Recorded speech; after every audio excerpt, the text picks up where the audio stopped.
Starting a study of a very important epistle, the epistle to Hebrews today. ನಾವು ಈ ದಿನ ಒಂದು ಅತ್ಯಂತ ಪ್ರಾಮುಖ್ಯವಾದಂತಹ ಪತ್ರಿಕೆ ಇಬ್ರಿಯರಿಗೆ ಬರೆದ ಪತ್ರಿಕೆ ಅಧ್ಯಯನವನ್ನು ಪ್ರಾರಂಭಿಸುತ್ತೇವೆ. This may be a little long study.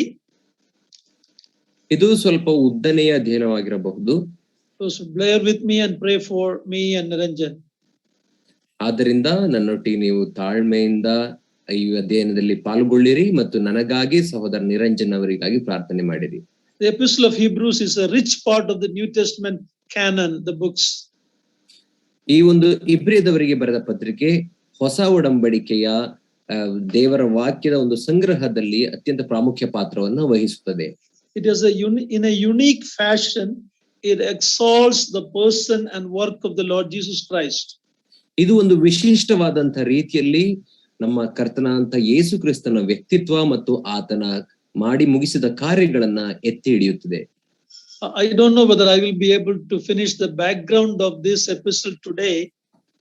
It may go into next week also, Lord willing. ನನಗೆ ಗೊತ್ತಿಲ್ಲ ಈ ಒಂದು ಪತ್ರಿಕೆಯ ಹಿನ್ನೆಲೆಯನ್ನ ಈ ದಿನ ನಾನು ಮುಗಿಸಲಿಕ್ಕೆ ಸಾಧ್ಯವಾಗುತ್ತಾ ಎಂಬುದಾಗಿ, ಬದಲಾಗಿ ಮುಂದಿನ ವಾರವೂ ಕೂಡ ನಾವು ಈ ಹಿನ್ನೆಲೆಯನ್ನ ಅಧ್ಯಯನ ಮಾಡಬೇಕಾಗಬಹುದು. This background is very important. It will teach us a lot of lessons before we get into the actual text of the epistle. ಈ ಒಂದು ಪತ್ರಿಕೆಯ ಹಿನ್ನೆಲೆಯನ್ನ ತಿಳಿದುಕೊಳ್ಳುವುದು ನಮಗೆ ಅತ್ಯಂತ ಪ್ರಾಮುಖ್ಯವಾದದ್ದು ಮತ್ತು ಈ ಪತ್ರಿಕೆಯ ಮುಖ್ಯ ಆ ವಿಷಯಕ್ಕೆ ಹೋಗುವುದಕ್ಕಿಂತ ಮುಂಚೆ ಅದರ ಹಿನ್ನೆಲೆಯನ್ನು ನಾವು ತಿಳಿದುಕೊಳ್ಳಬೇಕು. It does not start like an epistle. ಇದು ಒಂದು ಪತ್ರಿಕೆಯ ರೀತಿಯಲ್ಲಿ ಪ್ರಾರಂಭವಾಗುವುದಿಲ್ಲ. But it ends like an epistle. ಆದರೆ ಈ ಪತ್ರಿಕೆ ಅಂತ್ಯವು ಅದು ಒಂದು ಪತ್ರಿಕೆಯ ರೀತಿಯಲ್ಲಿ ಅಂತ್ಯವಾಗುತ್ತದೆ. It is full of quotations from the Old Testament. ಇದು ಹಳೆಯ ಒಡಂಬಡಿಕೆಯ ದೇವರ ವಾಕ್ಯಗಳನ್ನ ಇಲ್ಲಿ ನಮೂದಿಸಲಾಗಿದೆ. It is one of the most literary form in New Testament, Sahitya. The writings of this book is a high literary language. ಈ ಒಂದು ಪತ್ರಿಕೆಯಲ್ಲಿ ಉಪಯೋಗಿಸಿರುವಂತಹ ಆ ಒಂದು ಭಾಷೆಯು ಅತ್ಯುನ್ನತ ಸಾಹಿತ್ಯದ ಭಾಷೆಯನ್ನ ಉಪಯೋಗಿಸಲ್ಪಟ್ಟಿದೆ. It is compared to the Old Testament book of Leviticus. ಇದು ಒಂದು ಹಳೆಯ ಒಡಂಬಡಿಕೆಯ ಪುಸ್ತಕವಾದಂತಹ ಆ ಯಾಜಕ ಕಾಂಡ ಪುಸ್ತಕಕ್ಕೆ ಹೋಲಿಕೆ ಆಗುತ್ತದೆ. In studying this, ಇದನ್ನ ಅಧ್ಯಯನ ಮಾಡುವುದರಲ್ಲಿ we understand certain doctrines, very important doctrines. ನಾವು ಕೆಲವು ಅತ್ಯಂತ ಪ್ರಾಮುಖ್ಯವಾದಂತಹ ಬೋಧನೆಗಳನ್ನ, ಸಿದ್ಧಾಂತಗಳನ್ನ ನಾವು ತಿಳಿದುಕೊಳ್ಳುತ್ತೇವೆ. Uncle, I need a moment uncle, sorry. Yes.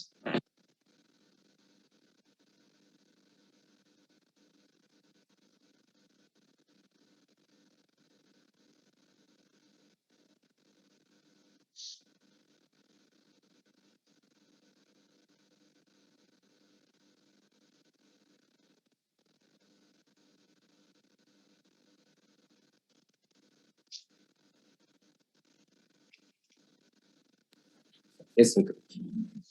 Okay, a certain very important doctrines we can study from this book. ಈ ಒಂದು ಪುಸ್ತಕದ ಮೂಲಕ ನಾವು ಕೆಲವು ಅತ್ಯಂತ ಪ್ರಾಮುಖ್ಯವಾದ ಬೋಧನೆಗಳನ್ನ ಕಲಿತುಕೊಳ್ಳಬಹುದು. Like the Lord's incarnation. ಉದಾಹರಣೆಗೆ ಕರ್ತನ ನರಾವತಾರ, his substitutionary death, ಆತನ ಪ್ರಾಯಶ್ಚಿತ್ತ ಯಜ್ಞ, most importantly his priesthood, ಅತ್ಯಂತ ಪ್ರಾಮುಖ್ಯವಾಗಿ ಆತನ ಯಾಜಕತನ. No other New Testament books talks about the high priestly work of the Lord Jesus Christ as this book, this epistle. ಈ ಪುಸ್ತಕವು ಅಥವಾ ಈ ಪತ್ರಿಕೆ ಮಾತಾಡುವ ರೀತಿಯಲ್ಲಿ ಹೊಸ ಒಡಂಬಡಿಕೆಯ ಬೇರೆ ಯಾವ ಪತ್ರಿಕೆಯೂ ಆತನ ಆ ಒಂದು ಯಾಜಕತ್ವದ ಕುರಿತಾಗಿ ಮಾತನಾಡುವುದಿಲ್ಲ. It talks about the relation between old covenant and the new. ಇದು ಒಂದು ಹಳೆಯ ಒಡಂಬಡಿಕೆಗೂ ಹೊಸ ಒಡಂಬಡಿಕೆಗೂ ಇರುವಂತಹ ಸಂಬಂಧವಾದ ಕುರಿತಾಗಿ ಮಾತನಾಡುತ್ತದೆ. It gives a good interpretation of the Old Testament. ಇದು ಹಳೆಯ ಒಡಂಬಡಿಕೆಯ ಅತ್ಯುತ್ತಮವಾದಂತಹ ಅರ್ಥ ವಿವರಣೆಯನ್ನು ಮಾಡುತ್ತದೆ. Finally, it talks about a life of faith, what faith means. ಕಡೆಯದಾಗಿ ಈ ಪತ್ರಿಕೆಯು ನಂಬಿಕೆಯ ಜೀವಿತದ ಕುರಿತಾಗಿ, ನಂಬಿಕೆ ಎಂದರೆ ಏನು ಎಂಬುದಾಗಿ ಮಾತನಾಡುತ್ತದೆ. As we remember chapter 11, as we look at chapter 11. ನಮಗೆ ಎಲ್ಲರಿಗೂ ಗೊತ್ತಿರೋ ಪ್ರಕಾರ 11ನೇ ಅಧ್ಯಾಯ, ಇಬ್ರಿಯದವರಿಗೆ ಬರೆದ ಪತ್ರಿಕೆ 11ನೇ ಅಧ್ಯಾಯದಲ್ಲಿ ನಂಬಿಕೆ ವಿಷಯದಲ್ಲಿ ನೋಡುತ್ತೇವೆ. Hebrews and chapter 11 is very close to my heart. ಇಬ್ರಿಯದವರಿಗೆ ಬರೆದ ಪತ್ರಿಕೆ ಅದರಲ್ಲೂ 11ನೆಯ ಅಧ್ಯಾಯ ನನ್ನ ಹೃದಯಕ್ಕೆ ಹತ್ತಿರವಾದವುಗಳು. That is what prompted me to come out for the Lord's work when I was in a secular job. ನಾನು ಈ ಲೌಕಿಕವಾದ ಕೆಲಸದಲ್ಲಿ ತೊಡಗಿಕೊಂಡಿದ್ದಾಗ ನನ್ನನ್ನ ಕರ್ತನ ಸೇವೆಗೆ ಬರುವ ಹಾಗೆ ಪ್ರೇರೇಪಿಸಿದ ವಾಕ್ಯವೇ ಇದು ಆಗಿದೆ. Chapter 11 arrested me when I came to that for a commitment in my life for the Lord's work. ನಾನು 11ನೇ ಅಧ್ಯಾಯವನ್ನು ಅಧ್ಯಯನ ಮಾಡುವಾಗ ಆ ಅಧ್ಯಯನದಲ್ಲಿರುವಂತಹ ವಿಷಯವು ನನಗೆ ಆಶ್ಚರ್ಯಚಕಿತನನ್ನಾಗಿ ಮಾಡಿ ನನ್ನನ್ನು ಅಲ್ಲೇ ನಿಲ್ಲಿಸಿತು ಮತ್ತು ಕರ್ತನಿಗಾಗಿ ನನ್ನ ಜೀವಿತದಲ್ಲಿ ಒಂದು ತೀರ್ಮಾನ ಮಾಡುವ ಹಾಗೆ ನನ್ನನ್ನ ಪ್ರೇರೇಪಿಸಿತು. The church would be poorer if we did not have the teaching of this inspired book. ದೇವರ ಆತ್ಮನಿಂದ ಪ್ರೇರಿತವಾದಂತಹ ಈ ಪುಸ್ತಕವು ಇಲ್ಲದೆ ಹೋಗಿದ್ದರೆ ಸಭೆಯ ಆತ್ಮಿಕ ಅಭಿವೃದ್ಧಿಗೆ ಅತ್ಯಂತ ದೊಡ್ಡ ನಷ್ಟವಾಗುತ್ತಿತ್ತು. I would encourage you to stick with us throughout the study to get the full benefit of our study. ಈ ಒಂದು ಅಧ್ಯಯನದ ಸಂಪೂರ್ಣ ಲಾಭ ಉಪಯೋಗ ನಿಮಗೆ ಆಗಬೇಕಾದರೆ ಈ ಪತ್ರಿಕೆಯ ಅಂತ್ಯದ ಅಧ್ಯಯನದವರೆಗೂ ನೀವು ನನ್ನೊಟ್ಟಿಗೆ ಇರಬೇಕೆಂಬುದಾಗಿ ಬಯಸುತ್ತೇನೆ. Not because Raju Matthew is teaching. Raju Matthew ಅವರು ಬೋಧಿಸುತ್ತಿದ್ದಾರೆ ಎಂಬುದಾಗಿ ಅಲ್ಲ, ಅದಕ್ಕಾಗಿ ಅಲ್ಲ. I am also a student of the Bible. ನಾನು ಕೂಡ ಸತ್ಯವೇದದ ಒಬ್ಬ ವಿದ್ಯಾರ್ಥಿ. But this book has tremendously blessed me and challenged me. ಆದರೆ ಈ ಪುಸ್ತಕವು ನನ್ನನ್ನು ಅತ್ಯಂತ ಹೆಚ್ಚಾಗಿ ಆಶೀರ್ವದಿಸಿದೆ ಮತ್ತು ನನಗೆ ಸವಾಲನ್ನು ಎಸೆದಿದೆ. I am sure if you prayerfully attend it and take note of what we are sharing, it will be a tremendous blessing for each one of you. ನನಗೆ ಇದು ಅತ್ಯಂತ ಖಾತರಿಯ ವಿಷಯ ಏನೆಂದರೆ ನೀವು ಪ್ರಾರ್ಥನಾ ಪೂರ್ವಕವಾಗಿ ನಮ್ಮೊಟ್ಟಿಗೆ ಅಧ್ಯಯನದಲ್ಲಿ ಭಾಗವಹಿಸಿ ಈ ಅಧ್ಯಯನವನ್ನು ಮಾಡುವುದಾದರೆ ಅದು ನಿಮಗೂ ಕೂಡ ಆಶೀರ್ವಾದವನ್ನು ಮಾಡುತ್ತದೆ ಎಂಬಂತಹ ನಂಬಿಕೆ ನನಗುಂಟು. Can we read chapter 1 verse 1 to 4? ನಾವು 1ನೇ ಅಧ್ಯಾಯದ 1ರಿಂದ 4ನೇ ವಚನದವರೆಗೆ ಓದಿಕೊಳ್ಳೋಣ. ಪುರಾತನ ಕಾಲದಲ್ಲಿ ನಮ್ಮ ಪಿತೃಗಳ ಸಂಗಡ ಪ್ರವಾದಿಗಳ ಬಾಯಿಂದ ಭಾಗವಾಗಿಯೂ ವಿಧವಾಗಿಯೂ ಮಾತಾಡಿದ ದೇವರು ಈ ಅಂತ್ಯ ದಿನಗಳಲ್ಲಿ ನಮ್ಮ ಸಂಗಡ ಮಗನ ಮುಖಾಂತರ ಮಾತಾಡಿದ್ದಾನೆ. ಈತನನ್ನು ಎಲ್ಲಕ್ಕೂ ಬಾಧ್ಯನನ್ನಾಗಿ ನೇಮಿಸಿದನು. ಈತನ ಮೂಲಕವೇ ಜಗತ್ತನ್ನು ಉಂಟು ಮಾಡಿದನು. ಈತನು ದೇವರ ಪ್ರಭಾವದ ಪ್ರಕಾಶವೂ ಆತನ ತತ್ವದ ಮೂರ್ತಿಯು ತನ್ನ ಶಕ್ತಿಯ ವಾಕ್ಯದಿಂದ ಸಮಸ್ತಕ್ಕೆ ಆಧಾರವೂ ಆಗಿದ್ದು ಪಾಪ ವಿಶುದ್ಧಿ ಮಾಡಿದ ಮೇಲೆ ಉನ್ನತ ಲೋಕದೊಳಗೆ ಮಹತ್ವವುಳ್ಳ ದೇವರ ಬಲಗಡೆಯಲ್ಲಿ ಆಸನಾರೂಢನಾದನು. Now, as I said, that it doesn't start like a regular epistle. ನಾನು ಹೇಳಿದ ಹಾಗೆ ಇದು ಒಂದು ಸಾಮಾನ್ಯ ಪತ್ರಿಕೆಗಳ ರೀತಿಯಲ್ಲಿ ಪ್ರಾರಂಭವಾಗುವುದಿಲ್ಲ. It goes direct into the person and the work of our blessed Lord Jesus Christ. ಇದು ನೇರವಾಗಿ ನಮ್ಮ ಕರ್ತನಾದಂತಹ ಯೇಸು ಕ್ರಿಸ್ತನ ಕೆಲಸ ಮತ್ತು ಆತನ ಹೆಸರನ್ನ ಎತ್ತಿ ಮಾತನಾಡುವಂತ ಪತ್ರಿಕೆ. Despite its unquestioned value of this epistle, ಈ ಒಂದು ಪತ್ರಿಕೆಯ ಆ ಮೌಲ್ಯ ಅದು ಪ್ರಶ್ನಾತೀತವಾಗಿದ್ದರೂ ಸಹ little is known about the occasion, the background and the authorship of this letter. ಆದರೆ ಈ ಪತ್ರಿಕೆಯ ಹಿನ್ನೆಲೆ ಯಾರಿಗೆ ಬರೆದಿದೆ ಮತ್ತು ಈ ಪತ್ರಿಕೆಯ ಸಂಪಾದಕರು ಯಾರು ಎಂಬುದರ ಕುರಿತಾಗಿ ನಮಗೆ ಸ್ವಲ್ಪವೇ ಮಾಹಿತಿ ಉಂಟು. Much is not known. ಹೆಚ್ಚು ಸರಿಯಾಗಿ ಗೊತ್ತಿಲ್ಲ. In spite of that, even though we don't know who wrote it, it does not seriously affecting the understanding of the epistle's message. ಇದು ಯಾರಿಗೆ ಬರೆಯಲ್ಪಟ್ಟಿದೆ ಈ ಪತ್ರಿಕೆ ಎಂಬಂತ ಆ ಒಂದು ಸ್ಪಷ್ಟ ಮಾಹಿತಿ ನಮಗೆ ಇಲ್ಲದೆ ಹೋದರೂ ಕೂಡ ಯಾರು ಬರೆದಿದೆ ಎಂದು ಗೊತ್ತಿದೆ ಇಲ್ಲದೆ ಇದ್ದರು ಯಾರು ಬರೆದಿರುವುದು ಎಂಬುದಾಗಿ ನಮಗೆ ಗೊತ್ತಿಲ್ಲದೆ ಇದ್ದರೂ ಕೂಡ ಈ ಪತ್ರಿಕೆಯಲ್ಲಿರುವಂತಹ ಮೌಲ್ಯಗಳು ಅದು ಅತ್ಯಂತ ಗಂಭೀರವಾದವುಗಳು ಮತ್ತು ಬೆಲೆಯುಳ್ಳವುಗಳು. As we look at this background, listen very carefully. ನಾವು ಇದರ ಹಿನ್ನೆಲೆಯನ್ನ ಅಧ್ಯಯನ ಮಾಡುವಾಗ ನೀವು ಇದನ್ನ ಜಾಗರೂಕತೆಯಿಂದ ಕೇಳಿರಿ. When we look at the date in which it was written, ಇದು ಯಾವ ದಿನಾಂಕದಲ್ಲಿ ಬರೆಯಲ್ಪಟ್ಟಿತು, ಯಾವ ಕಾಲದಲ್ಲಿ ಎಂಬುದನ್ನು ನಾವು ನೋಡುವಾಗ it cannot be after AD 70. ಇದು ಕ್ರಿಸ್ತ ಶಕ 70ನೇ ಇಸ್ವಿಯ ನಂತರ ಬರೆಯಲ್ಪಟ್ಟಿಲ್ಲ. Because the epistle talks as if the temple and the sacrifices systems are still in place. ಯಾಕಂದರೆ ಈ ಪತ್ರಿಕೆಯಲ್ಲಿ ಆ ಒಂದು ಯಜ್ಞ ಸಮರ್ಪಣೆ ಮತ್ತು ಆ ದೇವಾಲಯದಲ್ಲಿ ಮಾಡುತ್ತಿದ್ದ ಕಾರ್ಯಗಳು ಇನ್ನೂ ಇರುವ ರೀತಿಯಲ್ಲಿ ಭಾವಿಸಿಕೊಂಡು ಮಾತಾಡಲ್ಪಟ್ಟಿದೆ. Most of us know that in AD 70 the temple was destroyed by the Romans. ನಮ್ಮೆಲ್ಲರಿಗೂ ಗೊತ್ತು ಕ್ರಿಸ್ತ ಶಕ 70ನೇ ಇಸವಿಯಲ್ಲಿ ಆ ರೋಮನ್ನರಿಂದ ಈ ಒಂದು ದೇವರ ದೇವಾಲಯವು ಕೆಡವಲ್ಪಟ್ಟಿತು, ಯೆರೂಸಲೇಮಿನ ದೇವಾಲಯವು. The epistle was obviously written during the time of Timothy. ಈ ಒಂದು ಪತ್ರಿಕೆಯು ಆ ತಿಮೋತಿಯ ಕಾಲದಲ್ಲಿ ಬರೆದಿದೆ ಎಂಬುದಾಗಿ ನಮಗೆ ಇದರಿಂದ ಕಾಣಲ್ಪಡುತ್ತದೆ. Because in the closing chapter, verse 23, we read about the author planning to come with Timothy. ಯಾಕಂದ್ರೆ ಈ ಒಂದು ಪತ್ರಿಕೆಯ ಅಂತ್ಯದಲ್ಲಿ ಅಂತ್ಯದ ಅಧ್ಯಾಯದಲ್ಲಿ ನಾವು ನೋಡುವಾಗ ಈ ಪತ್ರಿಕೆಯ ಸಂಪಾದಕನು ಆತನು ತಿಮೋತಿಯನ್ನ ನೋಡಲಿಕ್ಕೆ ಬರುತ್ತೇನೆ ಎಂಬುದಾಗಿ ಆತನು ಹೇಳುತ್ತಾನೆ. No, Timothy ಒಂದಿಗೆ please read 13:23. 13ನೇ ಅಧ್ಯಾಯ 23ನೇ ವಚನದಲ್ಲಿ ತಿಮೋತಿಯೊಟ್ಟಿಗೆ ನಾನು ಬರುತ್ತೇನೆ ಎಂಬುದಾಗಿ ಆತನು ಅಲ್ಲಿ ಹೇಳುತ್ತಾನೆ.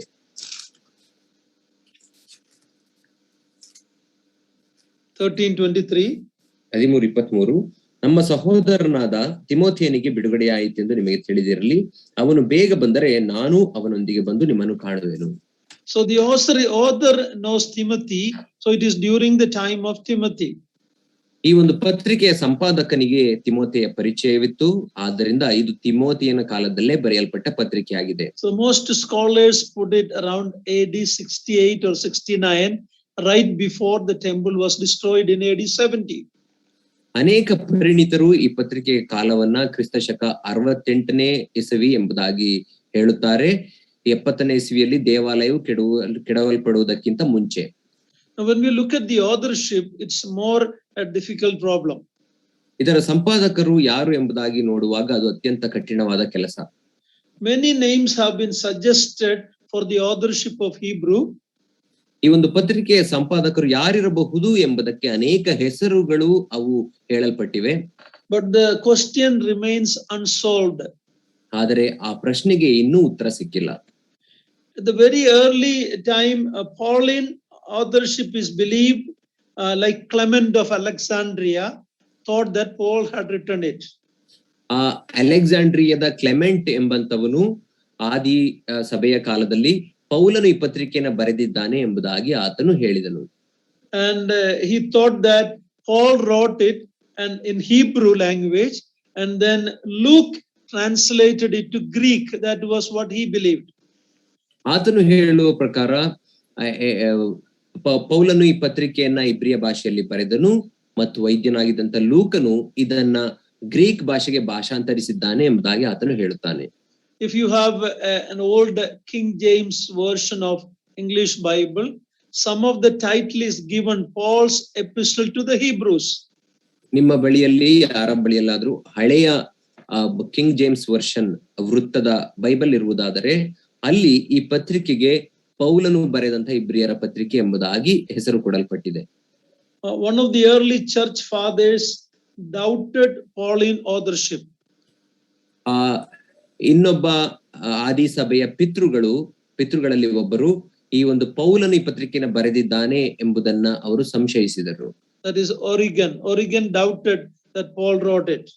ಆರಿಗನ್ ಎಂಬಂತ ಆದಿ ಸಭೆಯ ಪಿತೃವು ಈ ಒಂದು ಪತ್ರಿಕೆಯನ್ನು ಪೌಲನು ಬರೆದಿದ್ದಾನೆ ಎಂಬುದನ್ನ ಅವರು ವಿರೋಧಿಸುತ್ತಾರೆ. In a very famous statement, he admitted that only God knows who had written the book. ಅವರ ಒಂದು ಅತ್ಯಂತ ಚಿರಪರಿಚಿತವಾದಂತಹ ಹೇಳಿಕೆಯಲ್ಲಿ ಅವರು ಹೇಳುತ್ತಾರೆ ಏನಂದ್ರೆ ಈ ಪತ್ರಿಕೆಯನ್ನು ಯಾರು ಬರೆದರು ಎಂಬುದನ್ನ ಕೇವಲ ದೇವರು ಮಾತ್ರ ಬಲ್ಲನು. In modern times, it was usually felt that the style and internal characteristics of the epistle rule out Paul as the author. ಈ ಒಂದು ಆಧುನಿಕ ಕಾಲದಲ್ಲಿ ನಂಬಿಕೆಗಳ ಪ್ರಕಾರ ಮತ್ತು ವಿದ್ವಾಂಸರು ಹೇಳುವ ಪ್ರಕಾರ ಈ ಒಂದು ಪತ್ರಿಕೆಯ ಆ ಶೈಲಿ ಮತ್ತು ಇದರಲ್ಲಿ ಒಳಪಟ್ಟಿರುವಂತಹ ವಿಷಯಗಳು ಅದು ಪೌಲನ ಶೈಲಿಯಲ್ಲಿ ಇಲ್ಲ ಎಂಬುದಾಗಿ ಹೇಳುತ್ತಾರೆ. Other names are suggested. ಬೇರೆ ಹೆಸರುಗಳು ಇದರ ಸಂಪಾದಕರಿರಬಹುದು ಎಂಬುದಾಗಿ ಹೇಳಲ್ಪಟ್ಟಿವೆ. Barnabas is one very common belief that Barnabas wrote this. ಬಾರ್ನಬನು ಈ ಪತ್ರಿಕೆಯನ್ನು ಬರೆದಿರಬಹುದು ಎಂಬುದಾಗಿ ಸಾಮಾನ್ಯವಾಗಿ ಕೆಲವರು ನಂಬುತ್ತಾರೆ. Now there is a reason for that, because Barnabas was a Levite who knew about the sacrificial systems of the Old Testament. He was a Levite, as we read in Acts 4:36. ನಾವು ಅಪೊಸ್ತಲರ ಕೃತ್ಯ 4ನೇ ಅಧ್ಯಾಯ 36ನೇ ವಚನದಲ್ಲಿ ನೋಡುವ ಪ್ರಕಾರ ಆ ಬಾರ್ನಬನು ಆತನು ಒಬ್ಬ ಲೇವಿಯ ಕುಲದಲ್ಲಿ ಹುಟ್ಟಿದವನಾಗಿದ್ದನು, ಆತನು ಲೇವಿಯನಾಗಿದ್ದನು. ಆದ್ದರಿಂದ ಆತನಿಗೆ ಹಳೆಯ ಒಡಂಬಡಿಕೆಯ ಆ ಯಜ್ಞ ಸಮರ್ಪಣೆಯ ಕ್ರಮ ಆ ಎಲ್ಲ ಪರಿಚಯವಿದ್ದರಿಂದ ಆತನು ಬರೆದಿರಬಹುದು ಎಂಬುದಾಗಿ ಹೇಳುತ್ತಾರೆ. Plus Barnabas had close ties with Apostle Paul. Pardon me, uncle. Barnabas had close ties with Apostle Paul. ಯಾಕಂದ್ರೆ ಬಾರ್ನಬನಿಗೆ ಅಪೊಸ್ತಲನಾದಂತ ಪೌಲನೊಟ್ಟಿಗೆ ಅತ್ಯಂತ ನಿಕಟವಾದ ಸಂಪರ್ಕವಿತ್ತು. And Timothy was known to Barnabas. ಮತ್ತು ತಿಮೋಥೆಯನ್ನು ಕೂಡ ಬಾರ್ನಬನನ್ನ ಬಲ್ಲವನಾಗಿದ್ದನು. So if Paul was killed, executed before the writing of Hebrews, it would not be surprising that Timothy was to join Paul's companion Barnabas. ಆದ್ದರಿಂದ ಈ ಪತ್ರಿಕೆಯನ್ನ ಬರೆಯಲ್ಪಡುವುದಕ್ಕಿಂತ ಮುಂಚೆ ಅಪೊಸ್ತಲನಾದಂತ ಪೌಲನು ಒಂದು ವೇಳೆ ಶಿರಚ್ಛೇದನ ಮಾಡಲ್ಪಟ್ಟು ಕೊಲ್ಲಲ್ಪಟ್ಟಿರುವ ಕಾರಣ ಆ ಅಪೊಸ್ತಲ ಪೌಲನ ನಿಕಟವರ್ತಿಯಾದಂತಹ ಬಾರ್ನಬನು ತಿಮೋಥೆಯನನ್ನ ಸಂಧಿಸಲಿಕ್ಕೆ ಬರುತ್ತಿದ್ದಾನೆ ಎಂಬುದರಲ್ಲಿ ಸಂಶಯವಿಲ್ಲ. We know that Paul and Barnabas had a problem over John Mark. ನಮಗೆ ಗೊತ್ತಿರುವ ಪ್ರಕಾರ ಮಾರ್ಕನ ಯೋಹಾನ್ ನೆನೆಸಿಕೊಳ್ಳುವ ಮಾರ್ಕನ ವಿಷಯದಲ್ಲಿ ಬಾರ್ನಬನಿಗೂ ಪೌಲನಿಗೂ ಕೆಲವು ವಾಗ್ವಾದಗಳಾಗಿದ್ದವು. But as we saw in 2 Timothy, that problem was solved, and Paul highly commended Mark towards the end of his writing. ಆದರೆ 2ನೇ ತಿಮೋಥೆಯನ ಬರೆದ ಪತ್ರಿಕೆಯಲ್ಲಿ ನಾವು ನೋಡುವಾಗ ಆ ಸಮಸ್ಯೆಯು ಪರಿಹರಿಸಲ್ಪಟ್ಟಿತು ಮತ್ತು ಆ ಪತ್ರಿಕೆಯ ಅಂತ್ಯದಲ್ಲಿ ಪೌಲನು ಮಾರ್ಕನ ಕುರಿತಾಗಿ ಪ್ರಶಂಸೆಯ ಮಾತುಗಳನ್ನು ಆಡುವುದನ್ನು ನಾವು ನೋಡುತ್ತೇವೆ. So in one sense, you cannot prove the authorship of Hebrews to Barnabas, same like you cannot disprove that it was not Paul's. We are not clear. ಯಾವ ರೀತಿ ನಾವು ಈ ಪತ್ರಿಕೆಯು ಬಾರ್ನಬನಿಂದಲೇ ಬರೆಯಲ್ಪಟ್ಟಿತು ಎಂಬುದನ್ನು ನಿರೂಪಿಸಲಿಕ್ಕೆ ಸಾಧ್ಯವಿಲ್ಲವೋ ಅದೇ ರೀತಿ ಈ ಪತ್ರಿಕೆಯು ಪೌಲನಿಂದಲೇ ಬರೆಯಲ್ಪಟ್ಟಿತು ಎಂಬುದನ್ನು ನಾವು ಅಲ್ಲಗಳೆಯಲಿಕ್ಕೂ ಕೂಡ ಸಾಧ್ಯವಿಲ್ಲ. ಪೌಲನಿಂದ ಬರೆಯಲ್ಪಡಲಿಲ್ಲ ಎಂಬುದಕ್ಕೂ both. That's what it means. Yeah, okay. My Kannada, sorry. Okay. Some other names are also suggested. ಈ ಬೇರೆ ಹೆಸರುಗಳು ಕೂಡ ಹೇಳಲ್ಪಟ್ಟಿವೆ. Luke is one name. ಲೂಕ ಇನ್ನೊಂದು ಹೆಸರು. Clement of Rome is another name. ರೋಮಾಪುರದ ಕ್ಲೆಮೆಂಟ್ ಎಂಬಂತವನು ಇನ್ನೊಂದು ಹೆಸರು. Silvanus, a companion of Paul, that name is told. ಪೌಲನ ಜೊತೆಗಾರನಾಗಿದ್ದಂತಹ ಸಿಲ್ವಾನನು ಬರೆಯಲ್ಪಟ್ಟಿರಬಹುದು ಎಂಬುದಾಗಿ ಹೇಳ್ತಾರೆ. Philip the evangelist, his name is thought. ಸುವಾರ್ತಿಕನಾದಂತಹ ಫಿಲಿಪ್ಪನು ಈ ಪತ್ರಿಕೆಯನ್ನು ಬರೆದಿರಬಹುದು ಎಂಬುದಾಗಿ ಹೇಳುತ್ತಾರೆ. Martin Luther thought it was Apollos who was with Paul in Corinth. He was a very eloquent man. So Martin Luther thought it was Apollos. Martin ಲೂಥರ್ನ ಪ್ರಕಾರ ಆ ಒಂದು ಕೊಲೊಸೆ ಪಟ್ಟಣದಲ್ಲಿ ಪೌಲನೊಟ್ಟಿಗೆ ಇದ್ದಂತಹ ಆ ಅಪೊಲ್ಲೋಸನು ಈ ಪತ್ರಿಕೆಯನ್ನ ಬರೆದಿರಬಹುದು ಎಂಬುದಾಗಿ ವಾಗ್ಮಿಯಾಗಿದ್ದಂತಹ ಅಪೊಲ್ಲೋಸನು ಬರೆದಿರಬಹುದು ಎಂಬುದಾಗಿ ಹೇಳುತ್ತಾನೆ. Even the name of the couple Aquila and Priscilla, their name is also suggested. ಆ ದಂಪತಿಗಳಾಗಿದ್ದಂತಹ ಅಕ್ವಿಲಾ ಮತ್ತು ಪ್ರಿಸ್ಸಿಲ್ಲಳು ಈ ಪತ್ರಿಕೆಯನ್ನು ಬರೆದಿರಬಹುದು ಎಂಬುದಾಗಿಯೂ ಕೆಲವರು ಹೇಳುತ್ತಾರೆ. If Hebrews was written by Barnabas, ಈ ಒಂದು ಇಬ್ರಿಯರ ಪತ್ರಿಕೆಯು ಬಾರ್ನಬನಿಂದ ಬರೆಯಲ್ಪಟ್ಟಿರುವುದಾದರೆ, he was called an apostle in Acts 14:4 and 14. ಆತನನ್ನ ಅಪೊಸ್ತಲನು ಎಂಬುದಾಗಿ ಅಪೊಸ್ತಲರ ಕೃತ್ಯ 4ನೇ ಅಧ್ಯಾಯ 14ನೇ ವಚನದಲ್ಲಿ ಕರೆಯಲ್ಪಟ್ಟಿರುವುದನ್ನು ನೋಡುತ್ತೇವೆ. So there are many names suggested.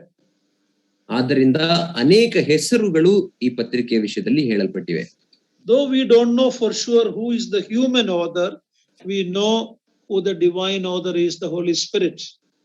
ಯಾವ ಮನುಷ್ಯನು ಈ ಪತ್ರಿಕೆಯ ಸಂಪಾದಕನಾಗಿದ್ದಾನೆ ಎಂಬುದಾಗಿ ನಮಗೆ ಸ್ಪಷ್ಟವಾಗಿ ಗೊತ್ತಿಲ್ಲದೆ ಹೋದರೂ ನಮಗೆ ಸ್ಪಷ್ಟವಾಗಿ ತಿಳಿದಿರುವಂತಹ ವಿಷಯವೇನೆಂದರೆ ಪವಿತ್ರಾತ್ಮನೇ ಈ ಪತ್ರಿಕೆಯ ಕರ್ತೃವಾಗಿ ಪ್ರೇರೇಪಿಸಲ್ಪಟ್ಟು ಬರೆದಿದ್ದಾನೆ. For some reason the Lord has seen fit to keep the author unknown. ಯಾವುದೋ ಕೆಲವು ನಮಗೆ ತಿಳಿಯದ ಕಾರಣಗಳಿಂದ ದೇವರು ಈ ಪತ್ರಿಕೆಯ ಸಂಪಾದಕನನ್ನ ಯಾರು ಇದನ್ನು ಬರೆದಿರುವರು ಎಂಬುದ ವಿಷಯವನ್ನ ರಹಸ್ಯವಾಗಿ ಇಟ್ಟಿದ್ದಾನೆ. One reason, if Paul has written it, one of the reason why he did not mention his name. Please repeat, uncle. There was a problem. In case if it was Paul who wrote it, the reason why he did not refer his name, ಒಂದು ವೇಳೆ ಪೌಲನು ಈ ಪತ್ರಿಕೆಯನ್ನು ಬರೆದಿರುವುದಾದರೆ ಆತನು ಯಾಕೆ ತನ್ನ ಹೆಸರನ್ನ ಇದರಲ್ಲಿ ನಮೂದಿಸಿಲ್ಲ ಎಂಬುದಾಗಿ ಹೇಳುವುದಕ್ಕೆ ಕಾರಣವೇನಾದರೂ ಇದ್ದರೆ, because the Jewish people had a prejudice against him. ಯಾಕೆಂದರೆ ಯಹೂದ್ಯರಿಗೆ ಆತನ ಕುರಿತಾಗಿ ಕೆಲವು ತಪ್ಪು ತಿಳುವಳಿಕೆಗಳು ಇದ್ದವು. So he veiled his name so many Jews can read it. ಆದ್ದರಿಂದ ಆತನು ತನ್ನ ಹೆಸರನ್ನ ನಮೂದಿಸದೆ ಅದನ್ನ ಮುಚ್ಚಿಟ್ಟು ಅನೇಕ ಯಹೂದ್ಯರು ಇದನ್ನ ಪತ್ರಿಕೆಯನ್ನು ಓದಲಿ ಎಂಬ ಉದ್ದೇಶದಿಂದ ಅದನ್ನ ಬಚ್ಚಿಟ್ಟಿರಬಹುದು. Otherwise the Jewish people wouldn't read it thinking, and if they know it is written by Paul. ಇಲ್ಲವಾದರೆ ಪೌಲನಿಂದ ಈ ಪತ್ರಿಕೆಯು ಬರೆಯಲ್ಪಟ್ಟಿದೆ ಎಂಬುದಾಗಿ ಗೊತ್ತಾಗುವಾಗ ಈ ಯಹೂದ್ಯರು ಈ ಪತ್ರಿಕೆಯನ್ನು ಓದುತ್ತಿರಲಿಲ್ಲ. So anyhow, God knows who the author is, but it is of extreme benefit to each one of us even today. ಆದರೂ ಈ ಪತ್ರಿಕೆಯ ಸಂಪಾದಕನು ಯಾರು ಎಂಬುದನ್ನ ದೇವರು ಮಾತ್ರ ಬಲ್ಲನು. ಆದರೆ ಈ ಪತ್ರಿಕೆಯು ಇಂದಿಗೂ ಕೂಡ ನಮಗೆ ಲಾಭದಾಯಕವಾಗಿದೆ. Now when you look at the background of to whom it was written, ನಾವು ಈ ಪತ್ರಿಕೆ ಯಾರಿಗಾಗಿ ಬರೆಯಲ್ಪಟ್ಟಿತು ಎಂಬುದರ ಹಿನ್ನೆಲೆಯನ್ನು ನೋಡುವುದಾದರೆ, even though it was not very clear, ಅದು ಸ್ಪಷ್ಟವಾಗಿ ಇಲ್ಲಿ ತಿಳಿಯದೆ ಹೋಗಿದರು, it is written to certain community of believers. The author refers them through the epistle. ಈ ಒಂದು ವಿಶ್ವಾಸಿಗಳ ಒಂದು ಸಮುದಾಯ ಅಲ್ಲಿ ಅವರಿಗಾಗಿ ಈ ಪತ್ರಿಕೆಯನ್ನ ಈ ಸಂಪಾದಕನು ಈ ಪತ್ರಿಕೆಯ ಬರಹಗಾರನು ಬರೆದಿರಬಹುದು ಎಂಬುದನ್ನು ನಮಗೆ ಗೊತ್ತಾಗುತ್ತದೆ. We get a few clue in 1 Hebrews chapter 10 32 to 34. Please read that. ಅದರ ಕುರಿತಾಗಿ ನಮಗೆ ಒಂದು ಸುಳಿವು ಇಬ್ರಿದವರಿಗೆ ಬರೆದ ಪತ್ರಿಕೆ 10ನೇ ಅಧ್ಯಾಯ 32ರಿಂದ 34ನೇ ವಚನದಲ್ಲಿ ಅದರ ಸುಳಿವು ನಮಗೆ ಸಿಕ್ಕುತ್ತದೆ. And few other verses. Please read that. ಇಬ್ರಿಯ 10:32ರಿಂದ 34. ಹೀಗಿರಲಾಗಿ ನೀವು ಜ್ಞಾನ ಪ್ರಕಾಶದಲ್ಲಿ ಸೇರಿ ಕಷ್ಟಾನುಭವವೆಂಬ ಬಲು ಹೋರಾಟವನ್ನು ಸಹಿಸಿಕೊಂಡ ಹಿಂದಿನ ದಿನಗಳನ್ನು ನೆನಪಿಗೆ ತಂದುಕೊಳ್ಳಿರಿ. ಕೆಲವು ಸಾರಿ ನೀವು ನಿಂದೆಗಳನ್ನು ಸಂಕಟಗಳನ್ನು ಅನುಭವಿಸಿ ಹಾಸ್ಯಕ್ಕೆ ಗುರಿಯಾದಿರಿ. ಕೆಲವು ಸಾರಿ ಅಂಥವುಗಳನ್ನು ಅನುಭವಿಸಿದವರಲ್ಲಿ ಸೇರಿದವರಾಗಿದ್ದು ಕಷ್ಟಾನುಭವಿಗಳಾದಿರಿ. ಬೇಡಿಗಳನ್ನು ಹಾಕಿಸಿಕೊಂಡವರ ಕಷ್ಟವನ್ನು ನೋಡಿ ಅವರ ಸಂಗಡ ನೀವು ದುಃಖ ಪಟ್ಟದ್ದಲ್ಲದೆ ನಮಗೆ ಉತ್ತಮವಾಗಿ ಸ್ಥಿರವಾಗಿ ಇರುವ ಆಸ್ತಿ ಉಂಟೆಂದು ಚೆನ್ನಾಗಿ ಅರಿತುಕೊಂಡು ನಿಮ್ಮ ಸ್ವತ್ತನ್ನು ಸುಲುಕೊಳ್ಳುವವರಿಗೆ ಸಂತೋಷವಾಗಿ ಬಿಟ್ಟಿರಿ. It talks about a group of people and their earlier faith. ಇದು ಒಂದು ಗುಂಪಿನ ಜನರು ಮತ್ತು ಅವರ ಆ ಹಿಂದೆ ಇದ್ದಂತಹ ನಂಬಿಕೆಯ ಕುರಿತಾಗಿ ಅದು ಮಾತನಾಡುತ್ತದೆ. Chapter 6 verse 10. 6ನೇ ಅಧ್ಯಾಯ 10ನೇ ವಚನದಲ್ಲಿ it talks about their generosity to other Christians. Chapter 6 verse 10.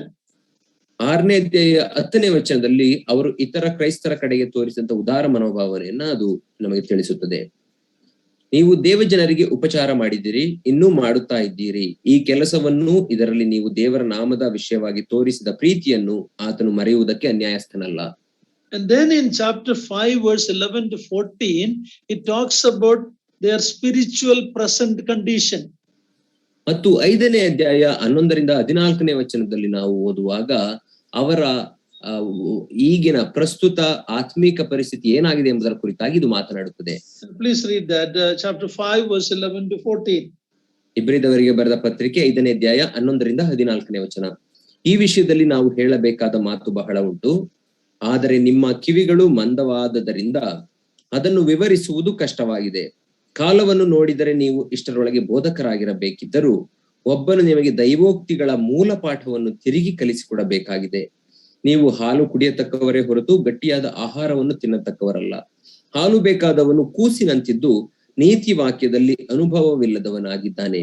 ಗಟ್ಟಿಯಾದ ಆಹಾರವು ಪ್ರಾಯಸ್ಥರಿಗೋಸ್ಕರ, ಅಂದರೆ ಜ್ಞಾನೇಂದ್ರಿಯಗಳನ್ನು ಸಾಧನೆಯಿಂದ ಶಿಕ್ಷಿಸಿಕೊಂಡು ಇದು ಒಳ್ಳೆಯದು ಅದು ಕೆಟ್ಟದ್ದು ಎಂಬ ಭೇದವನ್ನು ತಿಳಿದವರಿಗೋಸ್ಕರವಾಗಿದೆ.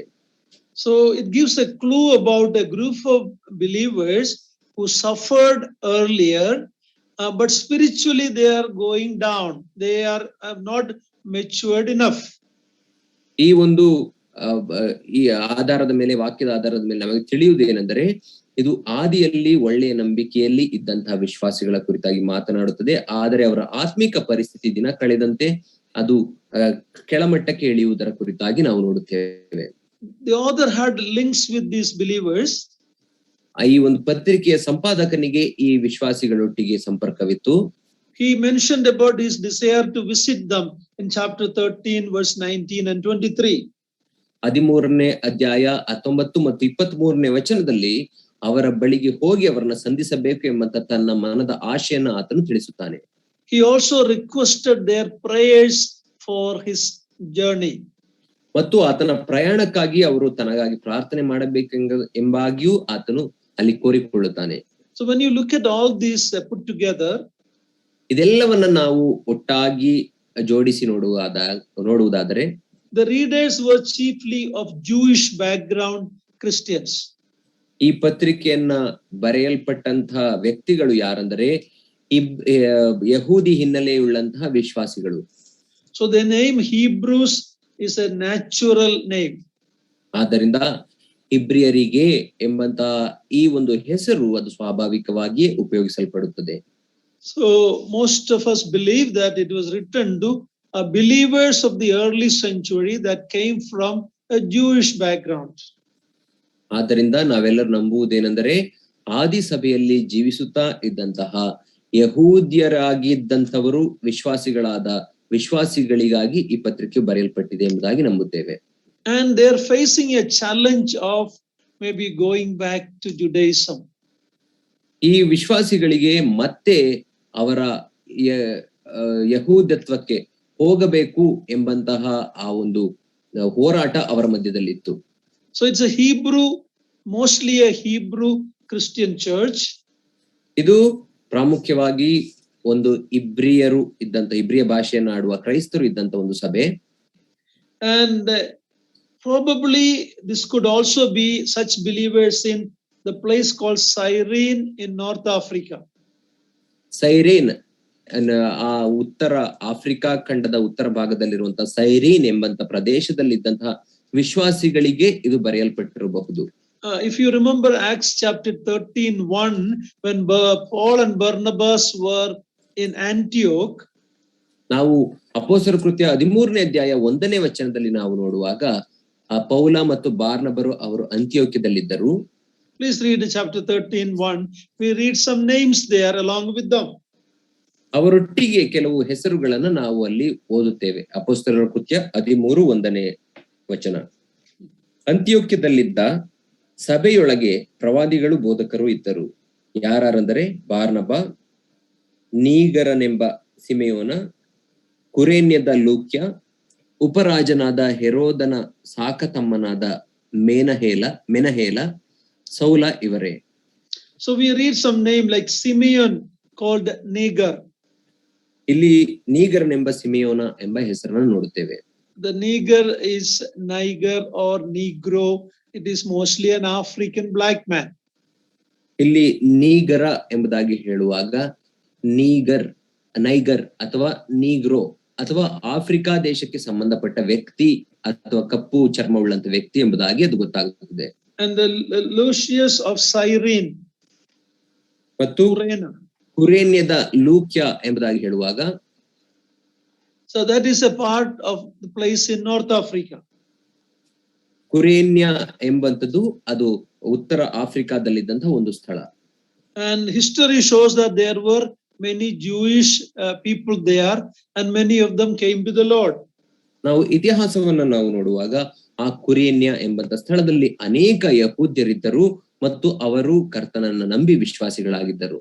And the Simeon may be the Simon that had the privilege to carry part of the cross when Jesus was going to Calvary. ಸಿಮೆಯೋನ ಎಂಬಂತ ಹೆಸರನ್ನು ನಾವು ನೋಡುವಾಗ ಅದು ಯಾವ ಸಿಮೆಯೋನೆಂದರೆ ಯೇಸು ಕ್ರಿಸ್ತನು ಕಲ್ವಾರಿ ಬೆಟ್ಟಕ್ಕೆ ಶಿಲುಬೆಯನ್ನು ಹೊತ್ತುಕೊಂಡು ಹೋಗುವಾಗ ಆತನ ಶಿಲುಬೆಯನ್ನು ಹೊತ್ತುಕೊಳ್ಳಲಿಕ್ಕೆ ತನ್ನ ಹೆಗಲನ್ನ ಕೊಟ್ಟಂತ ಸಿಮೆಯೋನನೇ ಇರಬಹುದು. Luke 23:26 gives that detail. Also he had two sons called Alexander and Rufus. ನಾವು ಲೂಕ 23:22ನೇ ವಚನದಲ್ಲಿ ಅದರ ಕುರಿತಾಗಿ ನಾವು ಸುಳುವನ್ನ ನಾವು ನೋಡುತ್ತೇವೆ. ಈ ಸಿಮೆಯೋನನಿಗೆ ರೂಫಸ್ ಮತ್ತೆ ಅಲೆಕ್ಸಾಂಡರ್ ಎಂಬಂತ ಇಬ್ಬರು ಮಕ್ಕಳಿದ್ದರು. So the Cyrene in North Africa and Rome had many connection. ಈ ಉತ್ತರ ಆಫ್ರಿಕಾದಲ್ಲಿರುವಂತಹ ಕುರೇನ್ಯ ಮತ್ತು ರೋಮಾಪುರಕ್ಕೂ ಹಿಂದಿನಿಂದಲೂ ಸಂಪರ್ಕವಿತ್ತು. So mostly these are Jewish Christians, Christian believers who came from Jewish background.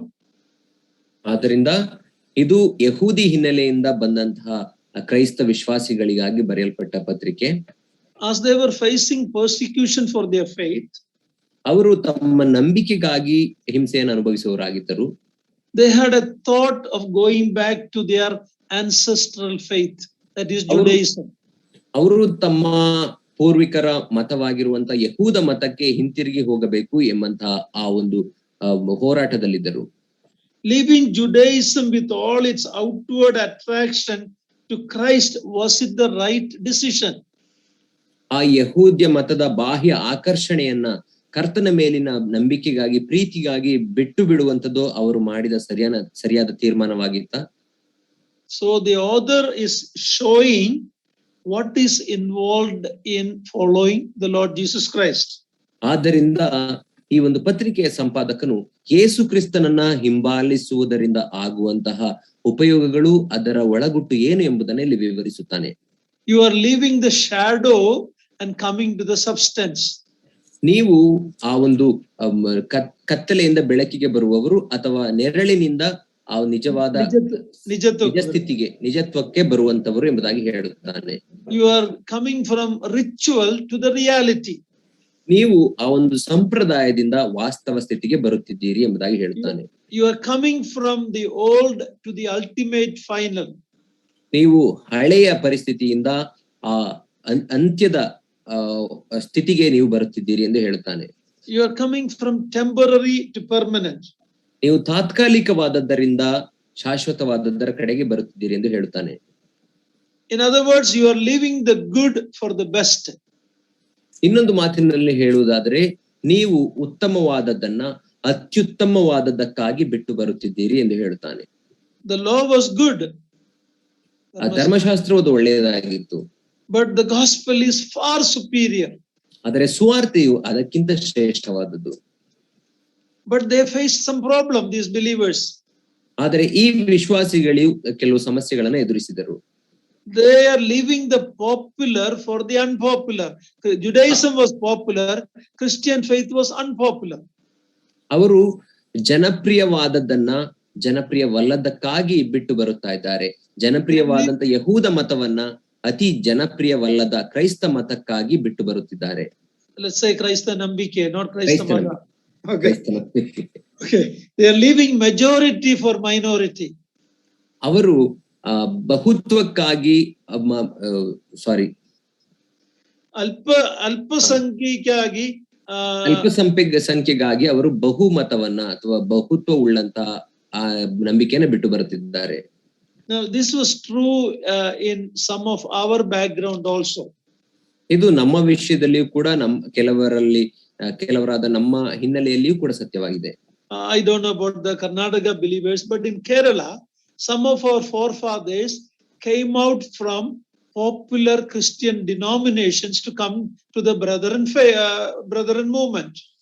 ಕರ್ನಾಟಕದಲ್ಲಿ ಹೇಗೋ ನನಗೆ ಗೊತ್ತಿಲ್ಲ, ಆದರೆ ಕೇರಳದಲ್ಲಿ ನಮ್ಮ ಪೂರ್ವಜರಲ್ಲಿ ಕೆಲವರು ಅವರಿದ್ದಂತಹ ಆ ಒಂದು ಅತಿ ಜನಪ್ರಿಯವಾಗಿದ್ದಂತಹ ಕ್ರೈಸ್ತ ಪಂಗಡವನ್ನ ಬಿಟ್ಟು ಬ್ರದರನ್ ಅಥವಾ ಸಹೋದರ ಸಭೆಗಳ ಆ ಒಂದು ಚಳುವಳಿಗೆ ಸೇರಿಕೊಂಡು ಸಹೋದರ ಸಭೆಗಳಾಗಿ ಬಂದರು. My forefathers had to face that problem. ನನ್ನ ಪೂರ್ವಜರು ಕೂಡ ಆ ಸಮಸ್ಯೆಯನ್ನು ಎದುರಿಸಬೇಕಾಯಿತು. So the Jewish believers were facing the same problem. Some of the believers today face from the denomination they were coming out from. ಆ ದಿನದ ಆ ಯಹೂದ್ಯ ವಿಶ್ವಾಸಿಗಳು ಕೂಡ ಆ ಸಮಸ್ಯೆಯನ್ನು ಎದುರಿಸಬೇಕಾಯಿತು. ಈ ದಿನದ ನಮ್ಮ ಕ್ರೈಸ್ತ ಪಂಗಡದಲ್ಲಿರುವಂತಹ ಕೆಲವು ವಿಶ್ವಾಸಿಗಳು ಕೂಡ ಈ ರೀತಿ ಸಮಸ್ಯೆಯನ್ನು ಎದುರಿಸುತ್ತಾರೆ. Now when we come to the real issue, ನಾವು ನಿಜ ವಿಚಾರಕ್ಕೆ ಬರುವಾಗ, these Hebrews have heard the gospel preached by the apostles and others. ಈ ಇಬ್ರಿಯರು ಅಪೋಸ್ತಲರಿಂದ ಮತ್ತು ಇತರರಿಂದ ಬೋಧಿಸಲ್ಪಟ್ಟ ಸುವಾರ್ತೆಯನ್ನ ಕೇಳಿದ್ದರು. During the early days of the church, ಆ ಒಂದು ಸಭೆಯ ಆದಿ ದಿನಗಳಲ್ಲಿ, and they have seen the mighty miracles of the Holy Spirit which confirmed their message. ಅವರು ಪವಿತ್ರಾತ್ಮನಿಂದ ನಡೆಸಲ್ಪಟ್ಟಂತ ಅದ್ಭುತ ಕಾರ್ಯಗಳನ್ನ ನೋಡಿ ಆ ವಾಕ್ಯಗಳು ದೃಢವಾದವುಗಳು ದೇವರಿಂದ ಬಂದವುಗಳು ಎಂಬುದನ್ನ ಸಾಕ್ಷೀಕರಿಸಿದ್ದರು. We will just read Hebrews chapter 2 verse 3. ನಾವು ಇಬ್ರಿದವರಿಗೆ ಬರೆದ ಪತ್ರಿಕೆ 2ನೇ ಅಧ್ಯಾಯ 3ನೇ ವಚನದಲ್ಲಿ ಅದನ್ನ ಓದಿಕೊಳ್ಳುತ್ತೇವೆ. ಈ ಅತ್ಯಂತ ವಿಶೇಷ ರಕ್ಷಣೆಯನ್ನು ನಾವು ಅಲಕ್ಷ್ಯ ಮಾಡಿದರೆ ತಪ್ಪಿಸಿಕೊಳ್ಳುವುದು ಹೇಗೆ? ಇದು ಕರ್ತನಿಂದ ಮೊದಲು ಹೇಳಲ್ಪಟ್ಟಿತು, ಆತನಿಂದ ಕೇಳಿದವರು ಇದನ್ನು ನಮಗೆ ಸ್ಥಿರಪಡಿಸಿದರು ಮತ್ತು ದೇವರು ಅವರ ಕೈಯಿಂದ ಸೂಚಕ ಕಾರ್ಯಗಳನ್ನು, ಅದ್ಭುತ ಕಾರ್ಯಗಳನ್ನು, ನಾನಾ ವಿಧವಾದ ಮಹತ್ ಕಾರ್ಯಗಳನ್ನು ನಡೆಸಿ ಪವಿತ್ರಾತ್ಮ ವರಗಳನ್ನು ತನ್ನ ಚಿತ್ತಾನುಸಾರವಾಗಿ ಅವರಿಗೆ ಅನುಗ್ರಹಿಸಿ ಅವರ ಮಾತಿಗೆ ಸಾಕ್ಷಿ ಕೊಡುತ್ತಿದ್ದನು. Okay, so they heard the gospel, ಅವರು ಸುವಾರ್ತೆಯನ್ನು ಕೇಳಿದರು, they seen the miracles, ಅದ್ಭುತ ಕಾರ್ಯಗಳನ್ನು ನೋಡಿದ್ದಾರೆ, but they responded in 3 different ways. ಆದ್ರೆ ಅವರು 3 ವಿಧದಲ್ಲಿ ಅದಕ್ಕೆ ಪ್ರತಿಕ್ರಿಯೆ ಮಾಡಿದರು. This is very important, listen carefully. ಇದು ಅತ್ಯಂತ ಪ್ರಾಮುಖ್ಯವಾದದ್ದು, ಕೇಳಿಸಿಕೊಳ್ಳಿ. It is true today also. ಇದು ಇಂದಿಗೂ ಕೂಡ ಸತ್ಯವಾಗಿದೆ. Some people among that group, they believed on the Lord Jesus Christ and were genuinely converted. ಆ ಗುಂಪಿನಲ್ಲಿ ಕೆಲವರು ಯೇಸು ಕ್ರಿಸ್ತನ ಮೇಲೆ ನಿಜವಾದ ನಂಬಿಕೆಯನ್ನ ಇಟ್ಟು ಅವರು ನಿಜವಾಗಿಯೂ ಪರಿವರ್ತನೆ ಹೊಂದಿದವರಾಗಿದ್ದರು. Number 2, ಎರಡನೇದಾಗಿ, some professed to become Christians and were even baptized. ಅವರಲ್ಲಿ ಕೆಲವರು ಕ್ರೈಸ್ತರಾಗಬೇಕು ಎಂಬುದಾಗಿ ಬಯಸಿ ದೀಕ್ಷಾ ಸ್ನಾನವನ್ನು ಕೂಡ ಮಾಡಿಸಿಕೊಂಡಿದ್ದರು. And they took their place in the local assembly. ಮತ್ತು ಸ್ಥಳೀಯ ಸಭೆಯಲ್ಲಿ ತಮ್ಮ ನೋಂದಣಿಯನ್ನ, ತಮ್ಮ ಸ್ಥಾನವನ್ನ ತೆಗೆದುಕೊಂಡಿದ್ದರು. However, they were never genuinely born again by the Holy Spirit. ಆದಾಗ್ಯೂ ಅವರು ಪರಿಶುದ್ಧಾತ್ಮನಿಂದ ನಿಜವಾಗಿಯೂ ಹುಟ್ಟಿದವರಾಗಿರಲಿಲ್ಲ. The third group is the people who flatly rejected the message of salvation.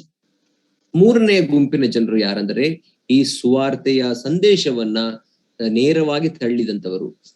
That is why we read in verse 3, ಈ ಅತ್ಯಂತ ವಿಶೇಷ ರಕ್ಷಣೆಯನ್ನು ನೀವು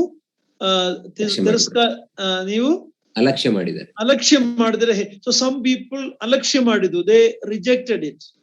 ಆದ್ರಿಂದ 3ನೇ ವಚನದಲ್ಲಿ ನಾವು ನೋಡುತ್ತೇವೆ, ಈ ಅತ್ಯಂತ ವಿಶೇಷವಾದ ರಕ್ಷಣೆಯನ್ನ ನೀವು ಅಲಕ್ಷ್ಯ ಮಾಡಿದರೆ, ಅಂದರೆ ಕೆಲವು ಜನರು ಅದನ್ನ ಅಲಕ್ಷ್ಯ ಮಾಡಿದರು, ತಿರಸ್ಕರಿಸಿದರು. But the other 2 group, ಆದರೆ ಉಳಿದ 2 ಗುಂಪಿನ ಜನರು, one who genuinely believed and were converted, ನಿಜವಾಗಿ ಮನಸಾಂತರ ಪಟ್ಟು ರಕ್ಷಣೆ ಹೊಂದಿದಂತವರು, and those who professed to be believers, even baptized, maybe even breaking bread, they were part of the assembly, but God knew that they were never genuinely born again. ಆದರೆ ಇನ್ನೊಂದು ಗುಂಪಿನ ಜನರು, ಅವರು ತಾವು ಕ್ರೈಸ್ತರೆಂಬುದಾಗಿ ಹೇಳಿಕೊಳ್ಳುವವರು ಮಾತ್ರ ಆಗಿದ್ದು ದೀಕ್ಷಾ ಸ್ನಾನ ಮಾಡಿಸಿಕೊಂಡರು, ಸಭೆಯಲ್ಲಿ ರೊಟ್ಟಿ ಮುರಿಯುವವರಾಗಿದ್ದರು, ಆದರೆ ಕರ್ತನು ಮಾತ್ರ ಅವರ ಹೃದಯದ ನಿಜ ಸ್ಥಿತಿಯನ್ನ ಬಲವನಾಗಿದ್ದನು. They were not genuinely born again believers. ಅವರು ನಿಜವಾಗಿ ಹೊಸದಾಗಿ ಹುಟ್ಟಿದ ವಿಶ್ವಾಸಿಗಳಾಗಿರಲಿಲ್ಲ. So to this 2 group, this epistle is addressed. ಈ 2 ಗುಂಪಿನ ಜನರಿಗೆ ಈ ಪತ್ರಿಕೆಯು ಬರೆಯಲ್ಪಟ್ಟಿದೆ. Let me say something here. In the universal church, there is only true believers. ನಾನು ಒಂದು ವಿಷಯವನ್ನ ನಿಮಗೆ ಹೇಳಲಿಕ್ಕೆ ಇಷ್ಟಪಡುತ್ತೇನೆ. ಅದೇನೆಂದರೆ, ಆ ಸಾರ್ವತ್ರಿಕ ಕ್ರಿಸ್ತನ ಸಭೆಯಲ್ಲಿ ಕೇವಲ ವಿಶ್ವಾಸಿಗಳು ಮಾತ್ರ ಇದ್ದಾರೆ. That is the body of Christ from the day of Pentecost, when the Holy Spirit came and started the church, till the rapture of the church. The Lord only knows, in the universal church there is only believers. ಅದು ಆ ಪಂಚಶತಮ ದಿನದಂದು ಪವಿತ್ರಾತ್ಮನು ಸುರಿಸಲ್ಪಟ್ಟು ನಿಜವಾಗಿ ರಕ್ಷಣೆ ಹೊಂದಿದಂತ ವಿಶ್ವಾಸಿಗಳಿಂದ ಹಿಡಿದು ಸಭೆಯು ಎತ್ತಲ್ಪಡುವವರೆಗೂ ಸೇರಿಸಲ್ಪಡುವ ನಿಜ ವಿಶ್ವಾಸಿಗಳನ್ನ ಮಾತ್ರ ಒಳಗೊಂಡಿದೆ. ಅದು ಕರ್ತನ ದೇಹ ಎಂಬುದಾಗಿ ಹೇಳುವಾಗ ಆ ಸಾರ್ವತ್ರಿಕ ಸಭೆಯಲ್ಲಿ ನಿಜ ವಿಶ್ವಾಸಿಗಳು ಮಾತ್ರ ಇದ್ದಾರೆ. They will be the ones who will be raptured at the rapture of the church. ಸಭೆಯು ಎತ್ತಲ್ಪಡುವಾಗ ಕೇವಲ ಅವರು ಮಾತ್ರ ಎತ್ತಲ್ಪಡುತ್ತಾರೆ. But in the local churches, there could be true believers and professing believers who have a form of godliness. ಆದರೆ ಸ್ಥಳೀಯ ಸಭೆಯಲ್ಲಿ ನಾವು ನೋಡುವಾಗ ನಿಜ ವಿಶ್ವಾಸಿಗಳು ಇರುತ್ತಾರೆ ಮತ್ತು ನಿಜ ವಿಶ್ವಾಸಿಗಳು ಎಂಬುದಾಗಿ ಹೇಳಿಕೊಳ್ಳುವಂತಹ ಕೇವಲ ನಾಮಧೇಯ ಕ್ರೈಸ್ತರು ಕೂಡ ಇರುತ್ತಾರೆ. Remember in 2 Timothy 3:5 we read, ಭಕ್ತಿಯ ವೇಷವಾಗುವರು, ಅಂದವರ ಸಹವಾಸ ಇಡಬೇಡಿರಿ. So this is a problem we face in our local churches, ನಾವು assemblies. 2ನೇ ತಿಮೋಥೆಯನ ಪತ್ರಿಕೆ 3ನೇ 5ನೇ ವಚನದಲ್ಲಿ ಓದಿದ ಪ್ರಕಾರ ಭಕ್ತಿಯ ವೇಷವಿದ್ದು ಅದರ ಬಲವನ್ನ ಬೇಡವೆನ್ನುವವರು ಅಂತವರು ನಮ್ಮ ಸ್ಥಳೀಯ ಸಭೆಗಳಲ್ಲಿ ಕೆಲವರು ಇರುತ್ತಾರೆ. So this is a very dangerous thing. ಇದು ಅತ್ಯಂತ ಭಯಂಕರವಾದ ಸಂಗತಿ. So in the book of Hebrews there are certain warnings that we may think it is for the true believers, but actually it is for the professors who deny the power of a changed life. ಈ ಇಬ್ರಿಯದವರಿಗೆ ಬರೆದ ಪತ್ರಿಕೆಯಲ್ಲಿ ಅಂಥವರಿಗೆ ಕೆಲವು ಎಚ್ಚರಿಕೆಯ ಮಾತುಗಳು ಬರೆಯಲ್ಪಟ್ಟಿವೆ. ಅದು ನಿಜ ವಿಶ್ವಾಸಿಗಳಿಗೆ ಬರೆಯಲ್ಪಟ್ಟ ಎಚ್ಚರಿಕೆಯ ಮಾತುಗಳಾಗಿ ನಮಗೆ ಕಂಡರೂ ಕೂಡ ಅದು ನಿಜವಾಗಿಯೂ ಯಾರಿಗೆ ಬರೆಯಲ್ಪಟ್ಟಿದೆ ಅಂದರೆ ಕ್ರೈಸ್ತರೆಂಬುದಾಗಿ ಹೇಳಿಕೊಂಡು ವೇಷ ಹಾಕಿಕೊಂಡು ನಟಿಸುವವರಿಗಾಗಿ ಆ ಎಚ್ಚರಿಕೆ ಮಾತುಗಳು ಬರೆಯಲ್ಪಟ್ಟಿವೆ. In the commentary by William MacDonald we read like this. William McDonald commentary ಪುಸ್ತಕದಲ್ಲಿ ನಾವು ಈ ರೀತಿ ನಾವು ನೋಡುತ್ತೇವೆ ವ್ಯಾಖ್ಯಾನದಲ್ಲಿ. When a Jew left his ancestors' faith of the Judaism, ಒಬ್ಬ ಯಹೂದ್ಯನು ತನ್ನ ಪೂರ್ವಜರ ಮತವಾದಂತಹ ಯಹೂದ್ಯ ಮತವನ್ನ ಕ್ರೈಸ್ತತ್ವಕ್ಕಾಗಿ ಬಿಡುವುದಾದರೆ, he was seen as an apostate and was often punished in one of the following way. ಆತನು ಧರ್ಮ ಭ್ರಷ್ಟನು ಎಂಬುದಾಗಿ ಅವರಿಂದ ತಿರಸ್ಕರಿಸಲ್ಪಟ್ಟವನಾಗಿ ಅವನಿಗೆ ಅತ್ಯಂತ ಕಠಿಣವಾದಂತಹ ಶಿಕ್ಷೆ ಆಗುತ್ತಿತ್ತು. They were disinheritance from their family. ಅವರು ತಮ್ಮ ಕುಟುಂಬದಿಂದ ಕಳಚಲ್ಪಟ್ಟವರಾಗಿ ಯಾವುದೇ ಹಕ್ಕುಗಳನ್ನ ಕಳೆದುಕೊಳ್ಳುತ್ತಿದ್ದರು, ಎಲ್ಲ ಹಕ್ಕುಗಳನ್ನ ಕಳೆದುಕೊಳ್ಳುತ್ತಿದ್ದರು. They were excommunicated from the congregation of Israel.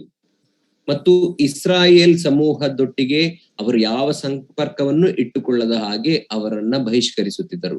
Many of them lost their property and their employment. ಅಂಥದ್ರಲ್ಲಿ ಅನೇಕರು ತಮ್ಮ ಆಸ್ತಿಪಾಸ್ತಿಯನ್ನ ಮತ್ತು ತಮ್ಮ ಹೆಸರುಗಳನ್ನ ಕೂಡ ಅವರು ಕಳೆದುಕೊಂಡರು. They were mentally harassed and physical torture was given to them. ಅವರಿಗೆ ದೈಹಿಕವಾಗಿ ಮತ್ತು ಮಾನಸಿಕವಾಗಿಯೂ ಕೂಡ ಕಿರುಕುಳಗಳನ್ನ ಕೊಡುತ್ತಿದ್ದರು. There was public mockery. ಅವರನ್ನ ಸಾರ್ವಜನಿಕವಾಗಿ ಅಪಹಾಸ್ಯ ಮಾಡುತ್ತಿದ್ದರು. Some of them were imprisoned like Apostle Peter. ಅಪೊಸ್ತಲ ಅಂತ ಪೇತ್ರನ ಹಾಗೆ ಅನೇಕರನ್ನ ಸೆರೆಮನೆಗಳಿಗೆ ತಳ್ಳಿದರು. Some of them were martyred like Stephen and James the apostle. ಸ್ಟೆಫನನು ಮತ್ತು ಅಪೊಸ್ತಲನಾದಂತಹ ಯಾಕೋಬನು ರಕ್ತಸಾಕ್ಷಿಯಾದಂತೆ ಅನೇಕರು ಅವರಲ್ಲಿ ರಕ್ತಸಾಕ್ಷಿಗಳಾದರು. But there was an escape route. You could have avoided that by doing one thing. ಆದರೆ ಅದೆಲ್ಲವನ್ನ ನೀವು ತಪ್ಪಿಸಿಕೊಳ್ಳಬೇಕಾದರೆ ಒಂದು ಮಾರ್ಗ ಅವರಿಗಿತ್ತು. You can renounce Christ and return to Judaism. You can renounce Christ and you can ನೀವು ಕ್ರಿಸ್ತನನ್ನ ಅಥವಾ ಕ್ರಿಸ್ತನ ಮೇಲಿರುವಂತಹ ನಂಬಿಕೆಯನ್ನ ಸಾರ್ವಜನಿಕವಾಗಿ ತಿರಸ್ಕರಿಸುವುದಾದರೆ, ಅಲ್ಲಗಳೆಯುವುದಾದರೆ ನೀವು ಅದೆಲ್ಲ ಹಿಂಸೆಗಳನ್ನ ತಪ್ಪಿಸಿಕೊಳ್ಳಬಹುದಿತ್ತು. And you can return to Judaism. ನೀವು ಮತ್ತೆ ಯಹೂದ್ಯ ಮತಕ್ಕೆ ಹಿಂತಿರುಗಬಹುದು. So you can avoid further persecution. ಅದರಿಂದ ನೀವು ಇನ್ನೂ ಹೆಚ್ಚಿನ ಕಿರುಕುಳವನ್ನ ತಪ್ಪಿಸಿಕೊಳ್ಳಬಹುದು. In our country also many people from Hindu background or nominal Christians from big denominations, they face the same problem these believers faced in those days. ಆ ದಿನಗಳಲ್ಲಿ ಈ ವಿಶ್ವಾಸಿಗಳು ಎದುರಿಸಿದಂತಹ ಈ ಕಷ್ಟ ಹಿಂಸೆಗಳನ್ನೇ ಈ ದಿನದಲ್ಲಿ ಹಿಂದೂ ಹಿನ್ನೆಲೆಯಿಂದ ಬಂದಂತ ವಿಶ್ವಾಸಿಗಳು ಮತ್ತು ದೊಡ್ಡ ಕ್ರೈಸ್ತ ಮತಗಳಿಂದ ನಿಜವಾದ ಕ್ರಿಸ್ತ ನಂಬಿಕೆಗೆ ಬಂದಂತ ವಿಶ್ವಾಸಿಗಳು ಕೂಡ ಇಂದು ಅನುಭವಿಸುತ್ತಿದ್ದಾರೆ. When you read this epistle between the lines, that means if you carefully study the epistle, ಈ ಪತ್ರಿಕೆಯನ್ನ ನೀವು ಅತ್ಯಂತ ಕೂಲಂಕುಷವಾಗಿ ಅಧ್ಯಯನ ಮಾಡುವುದಾದರೆ, you will see some strong arguments for going back to Judaism. ಈ ಒಂದು ಪತ್ರಿಕೆಯಲ್ಲಿ ಯಹೂದ ಮತಕ್ಕೆ ಹಿಂತಿರುಗಿ ಹೋಗಬೇಕು ಎಂಬುದಕ್ಕೆ ಅತ್ಯಂತ ಕಠಿಣವಾದ ಸಮರ್ಥವಾದ ವಾದ ಮಾಡುವುದನ್ನ ನಾವು ಅಲ್ಲಿ ನೋಡುತ್ತೇವೆ. I will mention some of that. ಅದರಲ್ಲಿ ಕೆಲವು ವಾದಗಳನ್ನ ನಾನು ನಿಮಗೆ ತೋರಿಸುತ್ತೇನೆ. The Jewish religion had the heritage of great prophets. ಆ ಒಂದು ಪ್ರವಾದಿಗಳು ಎಂಬಂತಹ ಒಂದು ಹಿನ್ನೆಲೆ ಉಂಟು. They had prominent ministry of the angels. ಹಳೆಯ ಒಡಂಬಡಿಕೆಯಲ್ಲಿ ದೇವದೂತರು ಈ ಯಹೂದ್ಯರಿಗೆ ಸಂದೇಶಗಳನ್ನು ಕೊಟ್ಟಂತದ್ದು ಮತ್ತು ಸೇವೆ ಮಾಡಿರುವುದನ್ನ ನಾವು ನೋಡುತ್ತೇವೆ. They were associated with the great lawgiver like Moses. ಮೋಶೆಯಂತಹ ಆ ದೊಡ್ಡ ಪತಿಯು ಆತನು ಯಹೂದ್ಯ ಮತದಿಂದ ಬಂದವನಾಗಿದ್ದನು. They had strong ties with brilliant military commander like Joshua. ಯೆಹೋಶುವನಂತಹ ಆ ಸಮರ್ಥ ಸೈನ್ಯದ ನಾಯಕತ್ವವನ್ನು ವಹಿಸಿದ ಸಮರ್ಥ ನಾಯಕನ ಹಿನ್ನೆಲೆಯನ್ನ ಹೊಂದಿದವರು ಯಹೂದಿಗಳು. They had the glorious Aaronic priesthood. ಮತ್ತು ಆರೋನನು ಕೂಡ ಯಹೂದಿ ಸಂತಾನದಿಂದಲೇ ಬಂದಂತವನಾಗಿದ್ದಾನೆ. They had a sacred sanctuary of the holy place and the most holy place, and there was the visible Shekinah glory over their tabernacle or temple. ಅವರಿಗೆ ಕೊಡಲ್ಪಟ್ಟಿದ್ದಂತಹ ಆ ಒಂದು ದೇವದರ್ಶನ ಗುಡಾರದಲ್ಲಿ ಪರಿಶುದ್ಧ ಸ್ಥಳ ಎಂಬಂತಹ ಆ ಒಂದು ಸ್ಥಳಗಳ ಹಿನ್ನೆಲೆಯನ್ನು ಹೊಂದಿದ್ದರು ಮತ್ತು ದೇವರ ಮಹಿಮೆಯು ಶಕೀನಾ ಎಂಬಂತ ದೇವರ ಮಹಿಮೆಯು ಅವರಿಗೆ ಕಾಣಿಸಲ್ಪಡುತ್ತಿತ್ತು. They had a visible glorious cloud above the tabernacle. ಆ ಒಂದು ದೇವದರ್ಶನ ಗುಡಾರದ ಮೇಲೆ ಕಣ್ಣಿಗೆ ಕಾಣುವ ದೇವರ ಮಹಿಮೆಯಿಂದ ಕೂಡಿದ ಆ ಒಂದು ಮೇಘಸ್ತಂಭವು ಕಾಣುತ್ತಿತ್ತು. They had the covenant of the law given by God through Moses in the mediatory of the angels. ದೇವದೂತರ ಮಧ್ಯಸ್ಥಿಕೆಯಿಂದ ಮೋಶೆಯ ಮುಖಾಂತರ ದೇವರಿಂದ ಕೊಡಲ್ಪಟ್ಟಂತಹ ಧರ್ಮಶಾಸ್ತ್ರವೆಂಬಂತಹ ಆ ಕಟ್ಟಳೆ ಅವರಿಗೆ ಕೊಡಲ್ಪಟ್ಟಿತ್ತು. In their tabernacle they had divinely appointed furniture and the magnificent veil there between the holy and the most holy. ಆ ದೇವದರ್ಶನ ಗುಡಾರದಲ್ಲಿ ಅವರು ದೇವರಿಂದ ಹೇಳಲ್ಪಟ್ಟಂತಹ ಉಪಕರಣಗಳನ್ನ ಹೊಂದಿದ್ದರು. ಅಷ್ಟು ಮಾತ್ರವಲ್ಲ, ಆ ಪರಿಶುದ್ಧ ಸ್ಥಳಕ್ಕೂ ಮಹಾಪರಿಶುದ್ಧ ಸ್ಥಳಕ್ಕೂ ಇರುವಂತಹ ಆ ಒಂದು ತೆರೆಯ ಹೆಮ್ಮೆ ಅವರಲ್ಲಿತ್ತು. They had the day of atonement, which is the most important day in the Jewish calendar. ಅವರಿಗೆ ಪ್ರಾಯಶ್ಚಿತ್ತ ಯಜ್ಞದ ದಿನ ಎಂಬಂತಹ ಅತ್ಯಂತ ಪ್ರಾಮುಖ್ಯವಾದಂತಹ ಒಂದು ದಿನ ಅವರ ಕ್ಯಾಲೆಂಡರ್ ಅಲ್ಲಿ ಇತ್ತು. It's called Yom Kippur. ಅದನ್ನ ಅವರು ಯಾಮ್ ಕಿಪ್ಪೋರ್ ಎಂಬುದಾಗಿ ಕರೆಯುತ್ತಾರೆ. Now we can almost hear the first century Jews presenting these glories of their ancient religion and asking them to come back to that, to these new believers. ಈ ಒಂದು ಮೊದಲನೇ ಶತಮಾನದಲ್ಲಿ ಈ ಯಹೂದಿಗಳು ತಮಗಿದ್ದಂತ ಈ ಎಲ್ಲಾ ಹಿನ್ನೆಲೆ ಮತ್ತು ಈ ಒಂದು ಹೆಸರನ್ನ ಉಪಯೋಗಿಸಿಕೊಂಡು ಪ್ರಭಾವವನ್ನು ಉಪಯೋಗಿಸಿಕೊಂಡು ಈ ಹೊಸದಾಗಿ ಕ್ರೈಸ್ತ ನಂಬಿಕೆಗೆ ಬಂದಂತ ವಿಶ್ವಾಸಿಗಳನ್ನ ಹಿಂದಕ್ಕೆ ಕರೆಯುವವರಾಗಿದ್ದರು. Almost with the sneer, a ಪರಿಹಾಸ್ಯದಿಂದ, we have all these, what do you have when you became a believer in Christ? ಇದನ್ನೆಲ್ಲ ಅವರಿಗೆ ತೋರಿಸುವವರಾಗಿ ಪರಿಹಾಸ್ಯ ಮಾಡುತ್ತಾ ನಮಗೆ ಇದೆಲ್ಲ ಉಂಟು, ಅದರ ನಿಮಗೆ ಏನಿದೆ ಕ್ರೈಸ್ತರಾಗಿ ಎಂಬುದಾಗಿ ಅವರಿಗೆ ಅಪಹಾಸ್ಯ ಮಾಡುತ್ತಿದ್ದರು. And when you look at the early church, the true believers at the apostolic time, the church, ಆದರೆ ನೀವು ಆದಿ ಸಭೆಯನ್ನು ನೋಡುವಾಗ ಅಪೊಸ್ತಲರ ಕಾಲದಲ್ಲಿದ್ದಂತಹ ನಿಜ ವಿಶ್ವಾಸಿಗಳು what did they have? ಅವರಿಗೇನಿತ್ತು? They have an upper room or a room somewhere. ಅವರಿಗೆ ಎಲ್ಲೋ ಒಂದು ಕಡೆ ಮೇಲಂತಸ್ತಿನ ಒಂದು ಕೊಠಡಿ ಅಥವಾ ಯಾವುದೋ ಚಿಕ್ಕ ಕೊಠಡಿ ಇತ್ತು. Or maybe in a home. ಯಾವುದೋ ಒಂದು ಮನೆಯಲ್ಲಿರಬಹುದು. They have a table, they have a bread and a little bit of wine on that table. ಅವರಿಗೆ ಒಂದು ಮೇಜಿತ್ತು, ಆ ಮೇಜಿನ ಮೇಲೆ ರೊಟ್ಟಿ ಮತ್ತು ಸ್ವಲ್ಪ ದ್ರಾಕ್ಷಾರಸವಿತ್ತಷ್ಟೇ. And maybe they have a water tank for baptism. ಬಹುಶಃ ದೀಕ್ಷಾ ಸ್ನಾನ ಕೊಡಲಿಕ್ಕೆ ಅವರ ಬಳಿಯಲ್ಲಿ ಒಂದು ನೀರಿನ ತೊಟ್ಟಿ ಇರಬಹುದು. Now can you imagine these Judaizers telling this, what do you have? Look at what we have. You left all of this just for a table and a piece of bread and wine and just a water tank? ಊಹಿಸಿಕೊಳ್ಳಿರಿ, ಈ ಯಹೂದಿಗಳು ಇವರನ್ನ ಪರಿಹಾಸ್ಯ ಮಾಡುವವರಾಗಿ, ನೀವು ಇದೆಲ್ಲವನ್ನ ಬಿಟ್ಟು ಕೇವಲ ಒಂದು ಮೇಜಿಗಾಗಿ, ಆ ರೊಟ್ಟಿಯ ತುಂಡಿಗಾಗಿ, ಆ ದ್ರಾಕ್ಷಾರಸಕ್ಕಾಗಿ, ಆ ನೀರಿನ ತೊಟ್ಟಿಗಾಗಿ ಇದನ್ನೆಲ್ಲ ಬಿಟ್ಟು ಹೋಗಿದ್ದೀರಾ ಎಂಬುದಾಗಿ ಅಪಹಾಸ್ಯ ಮಾಡುತ್ತಿದ್ದರು. Now if you look at, I am going to compare that with today's Christendom. ನೀವು ಈ ದಿನ ನೋಡುವುದಾದ್ರೆ ನಾನು ಇದನ್ನ ಇಂದಿನ ಕ್ರೈಸ್ತತ್ವಕ್ಕೆ ನಾನು ಹೋಲಿಸುತ್ತೇನೆ. If you look at many of the mainline churches and denominations, ನಾವು ಆ ಪ್ರಾಮುಖ್ಯವಾಗಿ ನಮಗೆ ಮೇಲೆ ಕಾಣುವಂತಹ ಕ್ರೈಸ್ತ ಪಂಗಡದ ಸಭೆಗಳನ್ನ ನಾವು ನೋಡುವಾಗ, and then you compare that with a brethren gathering somewhere in a house or in a small hall in a sheet shed with believers coming together, just a table there with a loaf and grape juice. You know, it doesn't compare. These mainline churches has attractive cathedrals. ಈ ಪ್ರಾಮುಖ್ಯ ವಾಹಿನಿಯಲ್ಲಿ ಇರುವಂತಹ ಕ್ರೈಸ್ತ ಮತದ ಆ ಸಭೆಗಳು, ಆ ದೊಡ್ಡ ದೊಡ್ಡ ಚರ್ಚ್ಗಳನ್ನ ನಾವು ನೋಡುವಾಗ, ಅದನ್ನ ಚಿಕ್ಕದಾಗಿ ಯಾವುದೋ ಒಂದು ಶೆಡ್ಡಿನಲ್ಲೋ ಒಂದು ಮನೆಯಲ್ಲಿಯೋ ಚಿಕ್ಕ ಕೋಣೆಯಲ್ಲಿಯೋ ಕೂಡಿ ಬರುವ ಒಂದು ಸಣ್ಣ ಗುಂಪಾದಂತಹ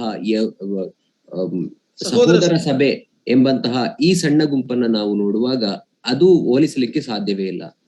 So what did the Christendom do today? ಇಂದಿನ ಕ್ರೈಸ್ತತ್ವ ಏನನ್ನ ಮಾಡಿದೆ?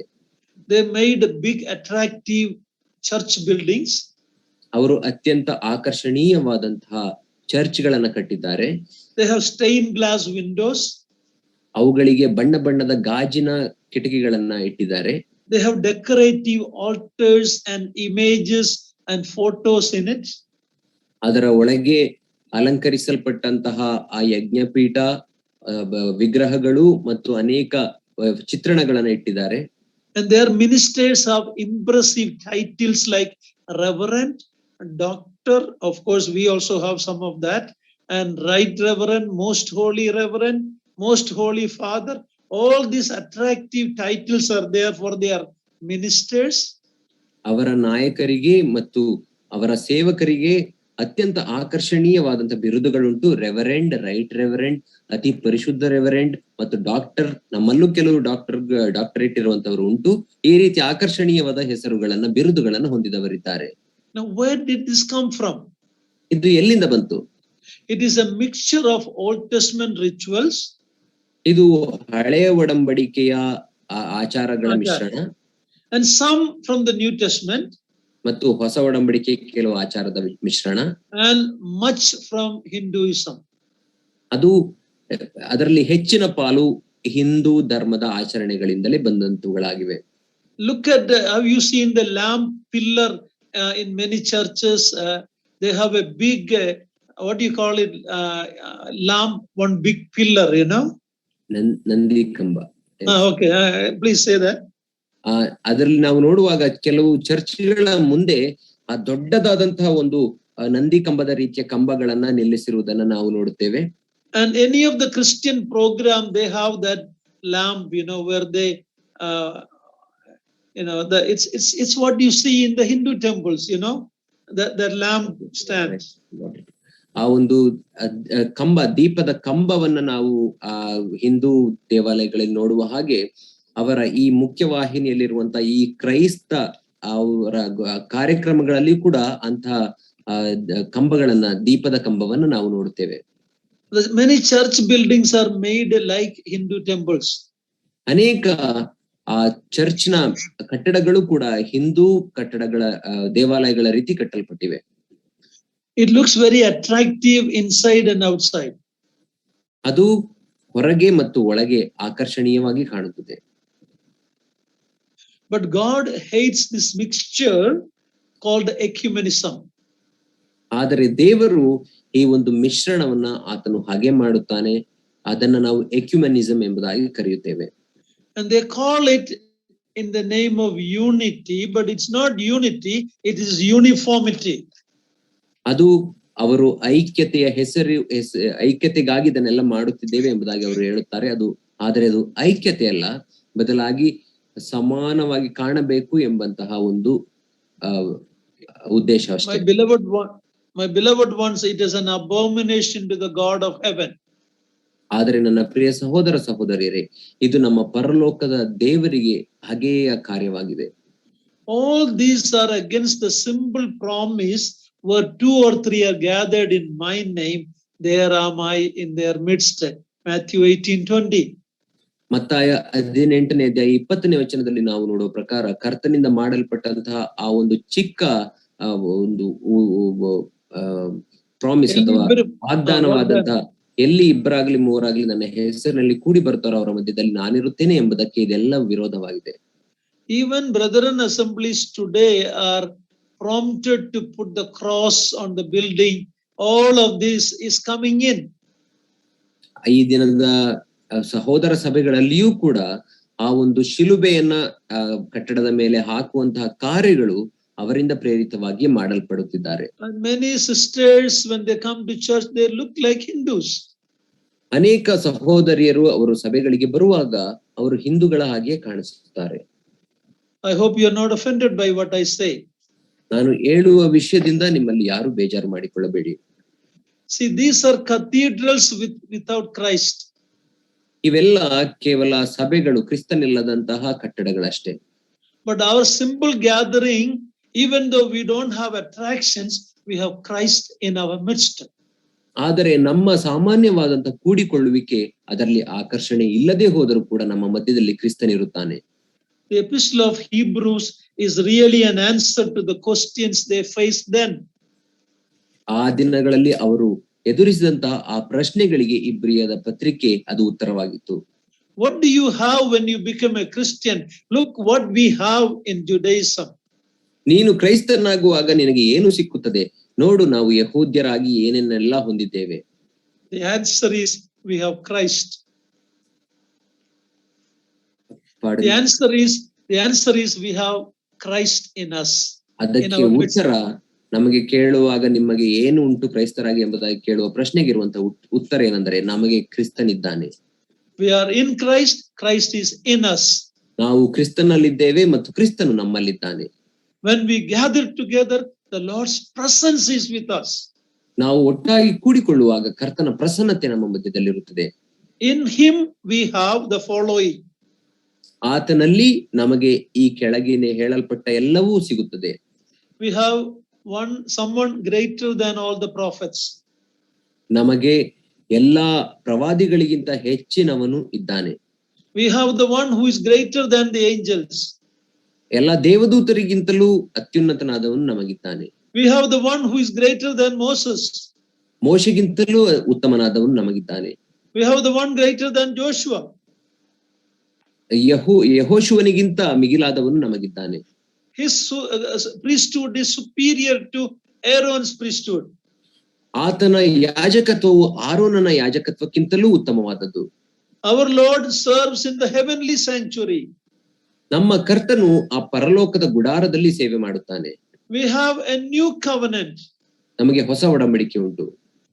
He is the fulfillment of all the furniture and the veil which became his body, through which we have access to the very presence of God.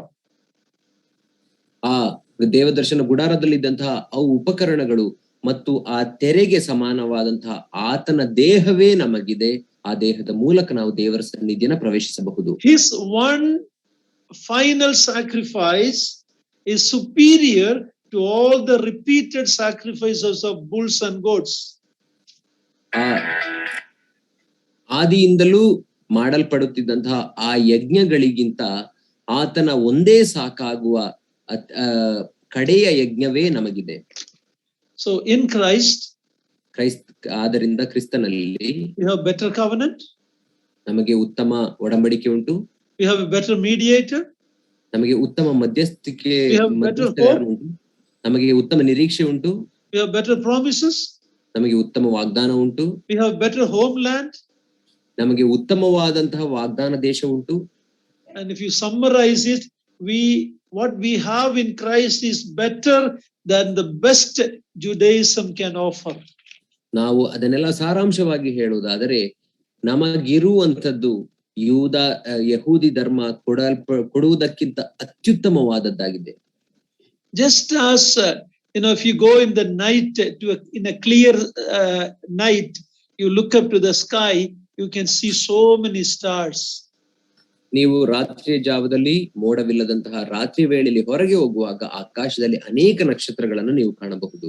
But in the early morning, ಆದರೆ ಮುಂಜಾನೆಯಲ್ಲಿ ಹೋಗುವಾಗ ಬೆಳಂಬೆಳಿಗ್ಗೆ, when you look at, there is no star there.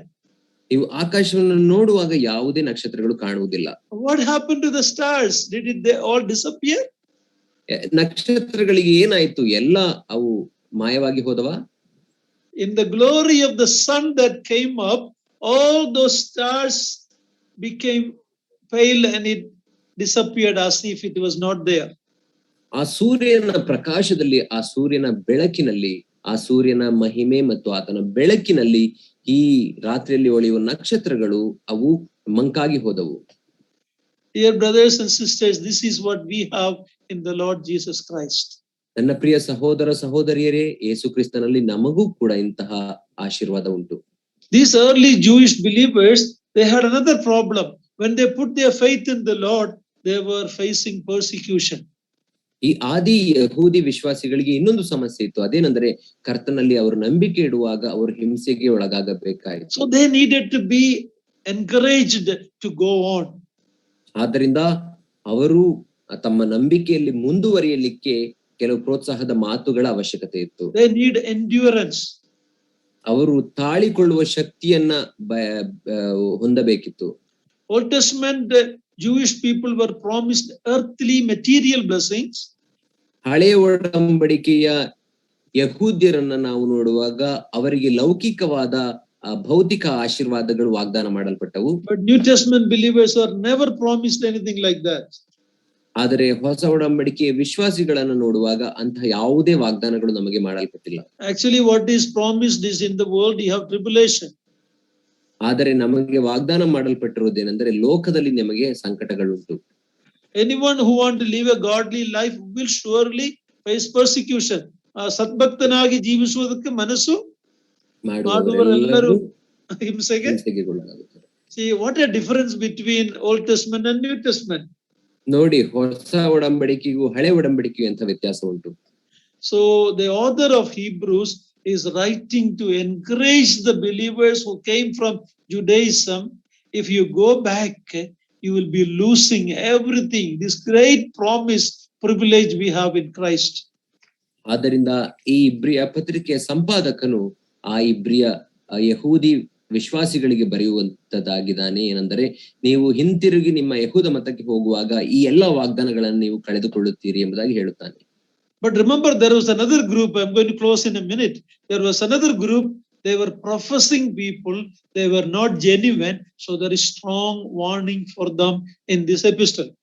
ಆದರೆ ಅಲ್ಲಿ ಇನ್ನೊಂದು ಗುಂಪಿತ್ತು. ಏನೆಂದರೆ ಕ್ರೈಸ್ತರೆಂಬುದಾಗಿ ಹೇಳಿಕೊಂಡು ವೇಷ ಹಾಕಿಕೊಂಡು ಜೀವಿಸುವಂತಹ ಜನರು, ಅಂತವರಿಗಾಗಿಯೂ ಕೂಡ ಈ ಪತ್ರಿಕೆಯಲ್ಲಿ ಕಠಿಣವಾದಂತಹ ಎಚ್ಚರಿಕೆ ಮಾತುಗಳುಂಟು.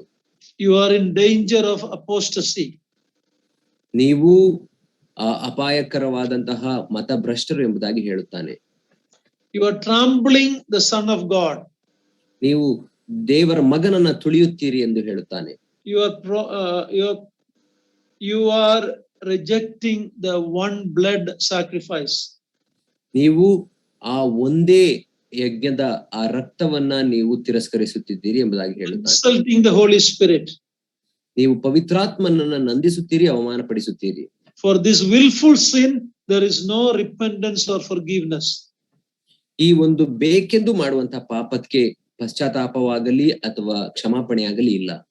So there are warnings in this epistle that looks like believers may lose their salvation, but it is not. It is talking about these apostate Christians. ಆದ್ದರಿಂದ ಈ ಒಂದು ಪತ್ರಿಕೆಯಲ್ಲಿ ಇಂತಹ ಅನೇಕ ಎಚ್ಚರಿಕೆಯ ಮಾತುಗಳುಂಟು.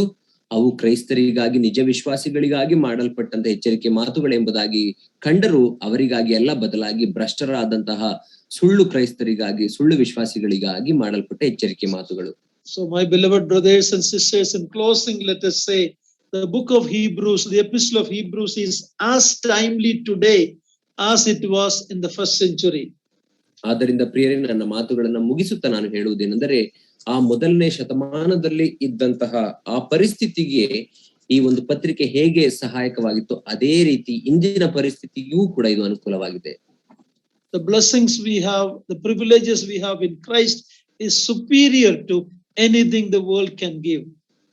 ನಮಗೆ ಕ್ರಿಸ್ತನಲ್ಲಿ ಇರುವಂತಹ ವಾಗ್ದಾನ ಮತ್ತು ಆ ಸೌಭಾಗ್ಯ ಈ ಲೋಕ ಕೊಡುವಂತಹ ಅತ್ಯಂತ ಶ್ರೇಷ್ಠವಾದ ಆಶೀರ್ವಾದಗಳಿಗಿಂತ ಮಿಗಿಲಾದದ್ದು.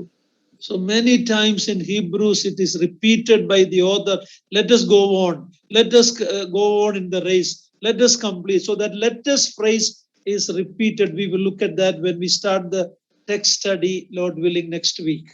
ಆದ್ದರಿಂದ ಈ ಇಬ್ರಿಯದವರಿಗೆ ಬರೆದ ಪತ್ರಿಕೆಯಲ್ಲಿ ಸಂಪಾದಕನು ಆದ್ದರಿಂದ ನಾವು ಮುಂದುವರಿಯೋಣ, ಆದ್ದರಿಂದ ನಾವು ಹೀಗೆ ಮುಂದಕ್ಕೆ ಹೋಗೋಣ ಎಂಬಂತ ಅನೇಕ ಮಾತುಗಳನ್ನ ಆತನು ಒತ್ತಿ ಒತ್ತಿ ಹೇಳುತ್ತಾನೆ. ದೇವರ ಚಿತ್ತವಿರುವುದಾದರೆ ಮುಂದಿನ ವಾರದಲ್ಲಿ ನಾವು ಅದನ್ನು ನೋಡಿಕೊಳ್ಳೋಣ. I hope the background did not bore you. It is very important that we understand this to apply that in our life today. May God's name be glorified. ಈ ಪತ್ರಿಕೆಯ ಹಿನ್ನೆಲೆಯ ಅಧ್ಯಯನ ನಿಮಗೆ ಬೇಜಾರಾಗಲಿಲ್ಲ ಎಂಬುದಾಗಿ ನಾನು ನೆನೆಸುತ್ತೇನೆ. ಯಾಕಂದ್ರೆ ಅದನ್ನು ತಿಳಿದುಕೊಂಡು ನಾವು ಮುಂದಕ್ಕೆ ಹೋಗುವಾಗ ದೇವರ ವಾಕ್ಯವನ್ನ ಇನ್ನೂ ಆಳವಾಗಿ ಸರಿಯಾಗಿ ಅರ್ಥ ಮಾಡಿಕೊಳ್ಳಬಹುದು. ದೇವರು ಈ ವಾಕ್ಯವನ್ನ ಆಶೀರ್ವದಿಸಲಿ. ವಂದನೆಗಳು.